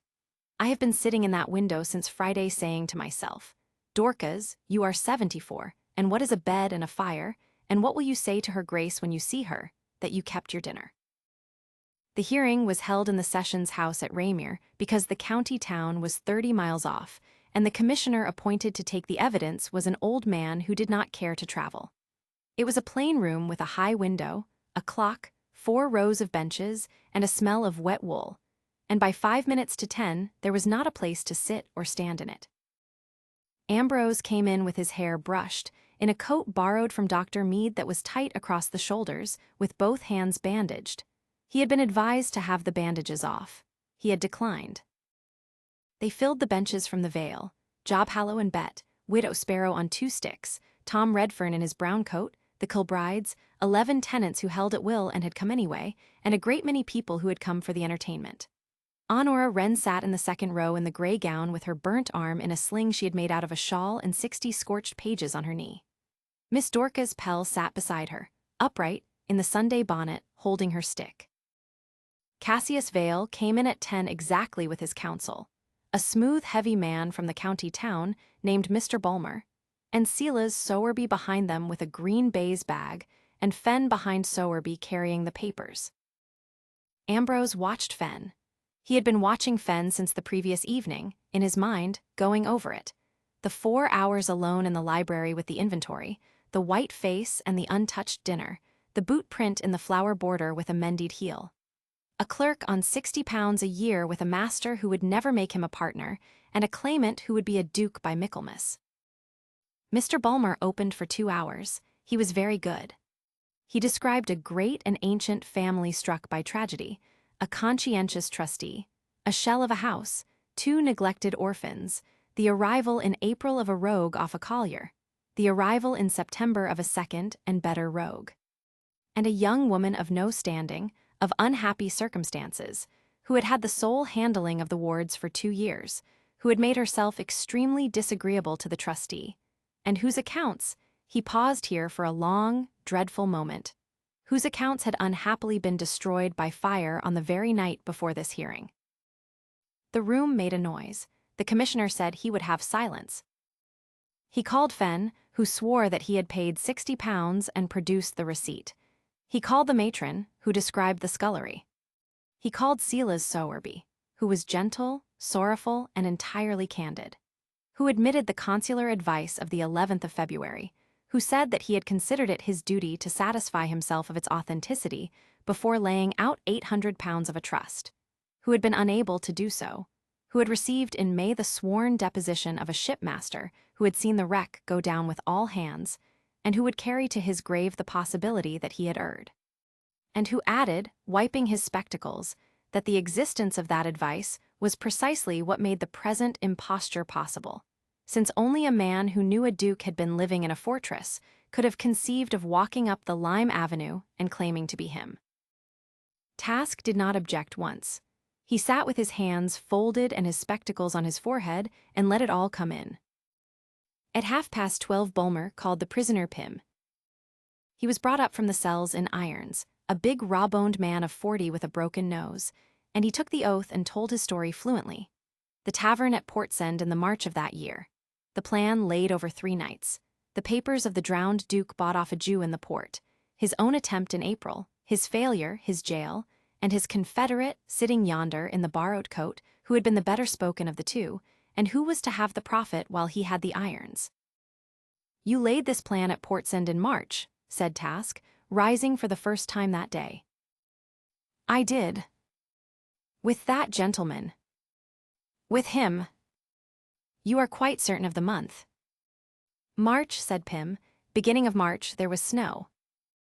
"Thank you." Task turned to the commissioner. "Sir, I shall come back to the snow. Before I do, I ask leave to put in 3 documents. The articles of the bark Cassandra, out of the coast trade, obtained from her owner's agent by my clerk on Monday, showing this gentleman put ashore off her at Ravenport on the 4th of July this year. The affidavit of the master of the Dutch Hoy Tweezusters, taken yesterday afternoon at Ravenport by the mayor's clerk, that he carried a passenger of this gentleman's name and description from the Carrick coast in June. And with the court's indulgence, the register of the consulate at Sarre, an office copy of which reached me this morning by the mail, recording the release of 11 European captives from the citadel of Verst on the 9th of June last, of whom the third named is Vale." The room went very quiet. "On the 1st of March," said Task, "when there was snow at Portsend, the gentleman you say you were drinking with was behind 9 feet of wall 4,000 miles away, with a Genoese merchant and 9 other men who are alive and whose names are in that register and who can every one of them be found. Now, Mr. Pym, who paid you?" Pym looked at Bulmer. Bulmer looked at his papers. And the commissioner, who had said almost nothing all morning, put down his pen and said, "Witness, you will answer the question, and I advise you to reflect upon the fact that you are already in custody and that perjury is not a small matter in this court." It took 4 minutes. It was, Ambrose thought, the most sordid 4 minutes he had ever sat through, and he could not look away from it. Pym had been visited in the cells on Sunday evening by a gentleman's servant with £5 and the promise of a word in the right place. And no, he had never been to Portsend in March. And no, he had never in his life set eyes on the man in the borrowed coat until this morning. And he had come in April on his own account and got up the tale himself out of what the whole coast was saying, that there was a duke alive in a Barbary fortress and no one at home paying for him. Out of what the whole coast was saying, Task repeated, very slowly. Thank you, Mr. Pym. The coast was saying it in April of last year. Mr. Sowerby has told this court that he could not satisfy himself of the advice. He did not press it further. He sat down. It was much worse for being left there. They came after Honora in the afternoon. Ambrose had thought himself prepared for it and found that he was not. Bulmer put her in the box and was courteous throughout, which was the whole art of it. He asked her whether she had received the £60, and she said she had not. He asked her whether that was her signature on the receipt, and she looked at it a long time and said, "It is very like my hand. It is not my hand." He asked her how the court was to know that, there being no ledger, and she said, "There is no ledger because there was a fire." And he said, gently, "Just so, madam," and let the silence do the work, and the room shifted on the benches, and Ambrose put his bandaged hands flat on the bench in front of him and made himself sit still. Then Bulmer asked her about the male stranger of unknown character who had been at Ashwell Hall these 3 weeks, and where he slept, and who was in the house at night, and how often he came, and Ambrose heard, behind him, Job Hallow's breath go out through his teeth. Honora Wren answered every question exactly and without hurry. He slept at the home farm with the Hallows every night from the second night onward, and Mrs. Hallow could say so, and had a mark in her almanac for it because Mr. Task had asked her to keep one. He came up by daylight. Bet Hallow was in the house from 7 until dark. She had made a note of every hour, and the notes had burnt with everything else, but Mrs. Hallow's almanac had not. "You began keeping that record on the second day of his being at the hall," said Bulmer. "On the second day." "Why so soon, Mrs. Wren?"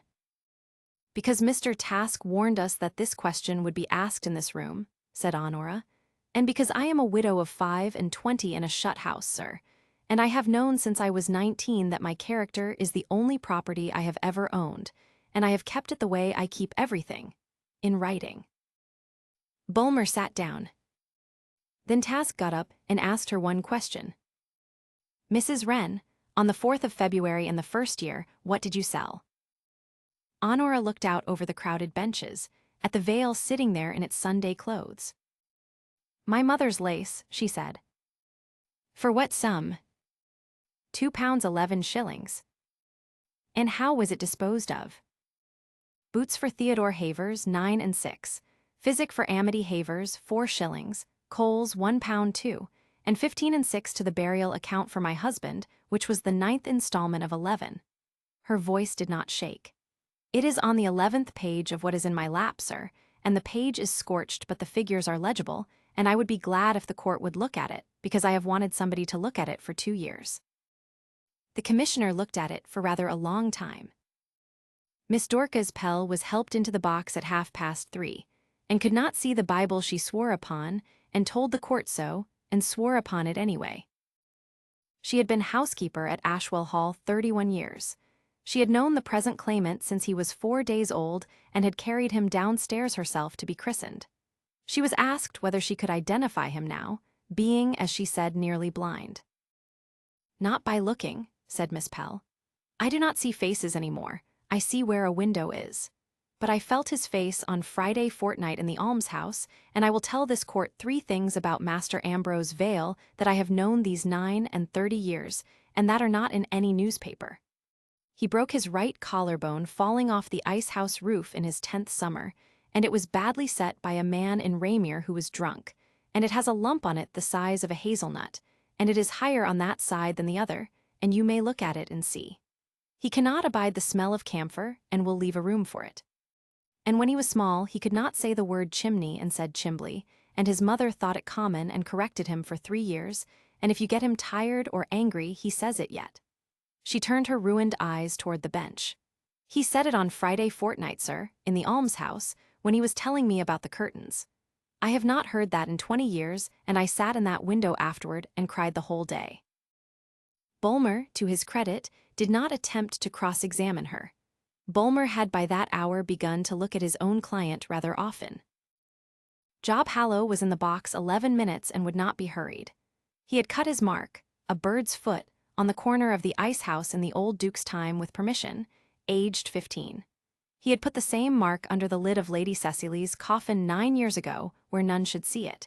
He had made the third step of the terrace in the year of the Great Frost and driven a nail in it that had come up 7 times in 40 years. He had known the claimant since the claimant was a boy on his grandfather's shoulder. He was asked how he could be sure after 4 years and a beard. "Same as I'd know a beam I'd cut," said Job Hallow. "It's not the face, it's the shoulders and the way he stands on a hill." And then, at 10 minutes past 4, with the light going yellow through the high window, Ephraim Task asked leave to put in one further document, and it was the smallest thing in the case, and it finished it. "Sir, this is the receipt for £60 produced by the witness Fenn and said to bear Mrs. Wren's signature, dated the 2nd of May in the 2nd year." Task held it up flat against the high window so that the light came through it, and every person in the room saw the pale shape stand out in the paper. "The court will observe the watermark. It is the mark of Hodisley and Son, and it bears their year, as all their paper does. The year in that sheet is the year following. That paper was not made until 14 months after the date written upon it." The noise in the Sessions House went on for some time. Ambrose did not watch Bulmer or the commissioner or the crowd. He watched Silas Sowerby, who had gone the color of tallow and who turned his head slowly, as a man turns to look at a sound behind him, and looked at his own clerk. And Fenn, 26 years old, on £60 a year, with a mended heel on his left boot, stood up in a public court with everybody looking at him and said, in a thin voice that carried right to the back, he said there was to be no fire. He said only the papers. It took another hour and a half to get through what came after, and afterwards Ambrose could remember almost none of it clearly except that at some point Task's hand closed hard on his arm, and that when the commissioner finally rose and said that the presumption of death was displaced and set aside, that the caveat was allowed, that the claim of Mr. Cassius Vale was dismissed with costs, that the guardianship of the minors Theodore and Amity Havers stood in the person of their uncle by deed as it had always stood, that the conduct of the trustee and of his clerk was referred to the proper authorities without one word of protection, and that as to Mrs. Honora Wren, here he took off his spectacles, as to Mrs. Honora Wren, the court desired it to be recorded that in 22 years upon this bench, he had not heard an account rendered with greater exactness by any person of any station, and that if the estate of Ashwell had been administered these 4 years with 1/10 of her fidelity, the court's time would not have been troubled at all. The veil came off the benches and out into the butter row and made a noise that was heard, Bet Hallow said afterwards, at the toll house. Ambrose got as far as the door of the Sessions House and no further, because Widow Sparrow had both his hands, bandages and all, and was crying, and 11 men who held at will were all trying to say the same thing at once, and Job Hallow was standing at the edge of it with his hat off looking at the sky. When he finally got through, Honora Wren was not in the room. She was outside at the corner of the building, in the gray gown, with the scorched pages held against her chest with her sound arm, standing in the shadow where nobody could see her, crying as though something had broken open, silently, terribly, with her whole body, the way a person cries who has been holding a thing up for 2 years and has just been told she may put it down. Ambrose stopped 6 feet away and did not touch her. "Do not look at me," she said. "No. I do not know how to stop." "There is no hurry," said Ambrose Vale. "There is no hurry at all. I have a house with no roof on half of it and £11,000 in the hands of a court and a hearing to attend at Michaelmas, and I am not going anywhere for the rest of my life." He turned so that his back was to the street, and stood there, and made himself a wall between her and the butter row for as long as it took. "Take your time, Mrs. Wren. Nobody is coming past me." The court gave up the trust money in November, and it came to £11,400 and some odd shillings, and the first thing Ambrose Vale did with it was not the roof.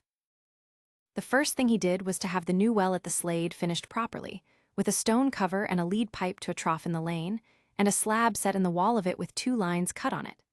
This well was sunk in the year following the death of Daniel Wren, land agent of this estate, who went down to the old one. He took Honora to see it on a raw morning with the frost still in the shadows, and she read it twice and did not say anything for a while, and then she said, "He would have hated that." "Yes." He would have said it was a great deal of fuss over a well. She put her hand flat on the stone. Thank you. The second thing he did was the roof. And the third was to settle the Michaelmas remissions in the order in which he had read them out in Job Hallow's barn, which took a week of arguing with the court's officer, and became, within a fortnight, the reason that 11 yearly tenancies were converted to leases of 1 and 20 years, because a man who has been within 3 weeks of losing every tenant in a valley does not afterwards leave them held by a thread. Silas Sowerby was struck off in the spring and went to live with a married daughter in another county, and Ambrose, to the considerable disgust of Job Hallow, did not prosecute him for the trust. The referral was made and the reckoning went its own way, and that was enough. Fenn was tried for the fire and transported for 7 years, and Ambrose gave evidence, and afterwards paid for the boy's mother to keep her cottage, and never told anybody, and Honora found it in the accounts 3 months later and looked at him and did not remark on it. Cassius Vale paid nothing, because there was nothing to pay with. He went abroad in the new year in the same bruise-colored coat. He wrote once from a foreign spa a long letter full of family feeling, asking for £400.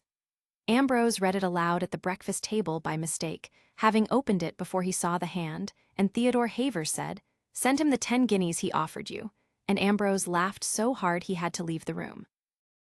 The 16 pictures came back from Ashwell Lodge in February, and Miss Dorcas Pell, who could not see them, had them hung where they had been, by memory, and got every one of them right, including the woman in the green riding habit who looked as though she had been asked to hold somebody's hat.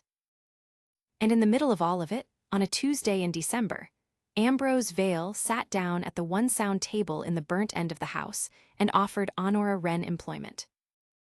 "I want an agent," he said, "and there is not a man in the county I would have." She stood very still. That is not a thing a woman may be. There is nothing in law to prevent it. Task has looked. The tenants will not like it for a year and will not notice it after 2, because the tenants already come to you and always have. They came to you when you had no title to be come to, and no wages and no husband. Job Hallow will manage the timber and the buildings under you, and has said so himself, in those words, in this room. Ambrose set a paper across the table. £120 a year, the home farm office, the use of the mare, and the books kept in your own hand and answerable to me. And a house of your own, madam, in your own name, the gardener's house, which has 4 rooms and a chimney that draws, and I have had the deed drawn as a lease for your life at a shilling, and it is yours whatever else may happen and whatever you may ever decide about anything, and it is not to be spoken of in the same breath as anything else. Honora Wren looked at the paper for a long moment. Then she sat down, rather suddenly, on the nearest chair. "Why the deed?" she said. "You did not need the deed." "Because you told me in September that your character was the only property you had ever owned," said Ambrose, "and I have thought about that sentence a great deal, and I do not want you to own only one thing." She was quiet. "You understand what the Vale will say," she said at last. "The Vale will say that I have made my agent's widow my agent, which is precisely true and considerably duller than what they have been saying since September." He pushed the pen across. "Also, madam, I am going to ask you something else one day. Not today, and not this winter, and I shall not hint at it, and you may put it entirely out of your mind. But when I do ask it, I intend that you shall be a woman with £120 a year and a house in her own name, so that when you answer me, whichever way you answer me, neither of us will ever have to wonder afterwards what you were answering." Honora signed. Her hand was perfectly steady, and she blotted it and put the pen down and said, "Then I shall want the gutters cleared before Lady Day. It is in the 3rd page of what survived the fire, and you have not done it, and I have written it down again." That winter was the making of them, and there was not one dramatic hour in it. The house came back slowly, room by room, and they lived in 5 of them and let the rest be cold. Amity Havers turned 7 in January, and was given a slate of her own and a box for the pins, and a pair of boots that fitted, and had a fortnight of night terrors in the middle of the month for no reason anybody could discover. And Ambrose learned to sit on the floor outside the door in the dark, and read aloud from a book of voyages until she went off, because Honora had found by experiment that the sound of a man's voice in the passage settled her, and the presence of a man in the room did not. Theodore was sent to Mr. Kilbride 3 days a week for Latin and came home with opinions. In March he was offered a place at a school 40 miles off, and he considered it for 4 days with the gravity of a magistrate, and then said he would rather not go yet. And Ambrose, who had been dreading it, said, "Why not?"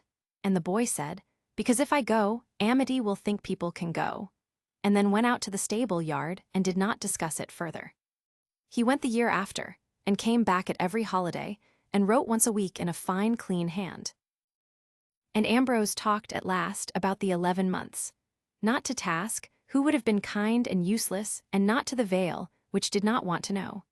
He told it to Honora Wren in pieces over a whole winter, at the office table with the Wren troll between them, in the way that men tell such things, sideways, out of order, with long gaps. The cell 9 feet by 7.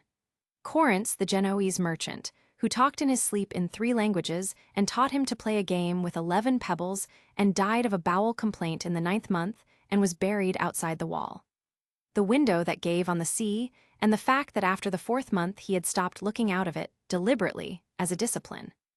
The letters he had writ and paid a guard to carry, 9 of them, and the certainty he had come to somewhere in the 6th month that they were not going anywhere. And the way that certainty had not been the worst of it. The worst of it, he told her, was the day he had realized that at home he would not be greatly missed, that he had been a duke of the ordinary kind, absent, unmarried, agreeable at dinner, useful to nobody, that if he died in that room the Vale would go on exactly as before, and that there was no person living whose life would be materially altered by it except 2 children he had barely met. "And I sat on that floor," he said, "and I made a list of everything I would do if ever I stood on my own gravel again, and it was a long list, and every single item on it was a thing I could have done any day of the previous 15 years. Honora had her pen in her hand and did not write. "There was somebody who would have been altered," she said. "There was not, madam. That is not self-pity, it is a plain reckoning." "There was," said Honora Wren. "There was a woman in a scullery who wrote your name in a book 940 times and made 2 children send you letters at every quarter day so that you should have news even if you never had it, and she had never met you." She dipped the pen. "You were missed by somebody who did not know you at all, your grace, which is a stranger thing, and I should think a better one." He asked her in May, in the Lime Avenue, on a Sunday evening, with the Swifts going over. He had rehearsed it, and abandoned the rehearsal, and what he said was, "Mrs. Wren, I told you in December that I should ask you something. You have £120 a year and a house in your own name, and every man in this valley calls you the agent and half of them call you it with their hats off. So I shall ask it now, and you must know before you answer that if you say no, the deed stands and the post stands, and I shall never mention it again, nor let it alter one thing between us. Because I have watched what it costs a woman to be dependent on a man's good humor, and I will not put you there." "You are making a speech," said Honora. "I am making a speech because I am terrified," said Ambrose. She stopped walking. "Then make it shorter." "I have loved you since the 4th of February in the 1st year," he said, "which is a date I read in a book by candlelight at the home farm before I had known you a week, and every day since then I have found some new reason, and the reasons are not romantic, and I shall not pretend they are. You put a coffin in the ground in 11 installments. You wrote to underwriters at 23 with egg money. You told a woman in a bonnet she would have to ask 9 times. You let a boy carry the water because it was worth more to him than your arms. You have never once in 8 months said a thing to me that was easier than the truth." He stood there with his hat in his hand in the green light under the limes. "I am 39, and I was of no use to anybody until the night you nearly shot me on my own steps, and I do not want to be Duke of Ashwell without you. Not the title. The place. This place and those 2, and the well at the Slade, and the gutters you have written down twice. Marry me, Honora." The Swifts went over. She stood with her hands at her sides and her chin up in the way that Theodore had learned from her, and she was crying, and she was also, unmistakably, furious. "You could have said all that in December," she said. "I could not." "You could. I have been waiting since December." She took a step and then another, and put her hand flat on his chest, over the coat, and left it there. "Yes. Yes, of course, yes, and understand me, sir. I would have said yes in December in a black gown with no deed and no wages and no roof, and it is the greatest compliment I shall ever be paid that you would not let me." He put his hand over hers, and then, very slowly, lifted it and turned it and kissed the burn scar across the inside of her forearm, and then the back of her hand, and stood holding it against his mouth for a long moment with his eyes shut. And above them, the limes went on with their business, and somewhere down by the house, a canary was being carried out into the sun in its cage by a girl of 7 who had counted the days of May twice and would count them again. They were married in the Vale Church in July, and it was not a great wedding. The bride wore gray silk, because she said she had worn black for 2 years and had no intention of wearing white for one afternoon and being talked of for 10. Miss Dorcas Pell sat in the front pew in a new bonnet, and heard the whole of it and saw none of it and cried from the first word. Job Hallow gave the bride away and had shaved off 9 years of whiskers for the purpose, and looked, Bet said, like a shorn ram. Amity Havers, aged 7, carried a basket of cow parsley and dropped it, and picked it up, and counted the stalks to be sure, and then carried on. Theodore Havers, aged 11 1/2, read the lesson without a stumble and afterwards was unbearable for a week, exactly as predicted. The Vale came, all of it 19 tenancies, and the almshouse, and the whole of Netherslade, and 11 men who had once held at will and now held for 21 years, and Tom Redfern the constable and Widow Sparrow, who was 82 and who kissed the groom, and Mr. Ephraim Task, who was 70 and deaf in one ear and wept into a large handkerchief and said afterwards, to anybody who would listen, that the whole thing had been saved by eggs. And they had a barn dance, because there is always dancing, and this time there was a proper fiddler and 2 hams and the cider from the good year. And the Duke of Ashwell danced with his own wife on a floor of trodden earth for the 2nd time in his life.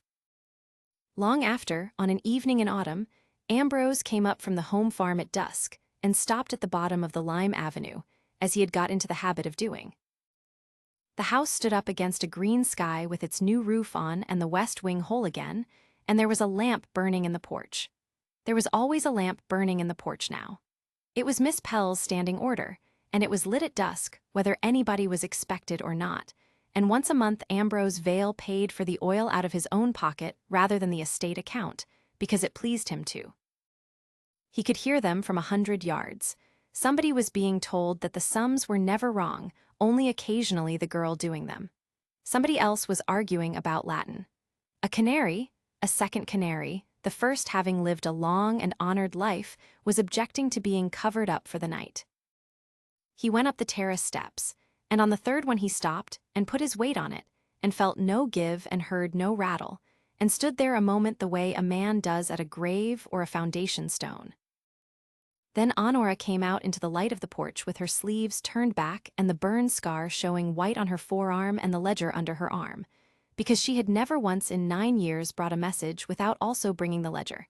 And she said, "You are late, and there is a letter from Theodore, and the Slade trough is cracked, and I have written it down." "Of course you have," said the Duke of Ashwell, and went in out of the dark.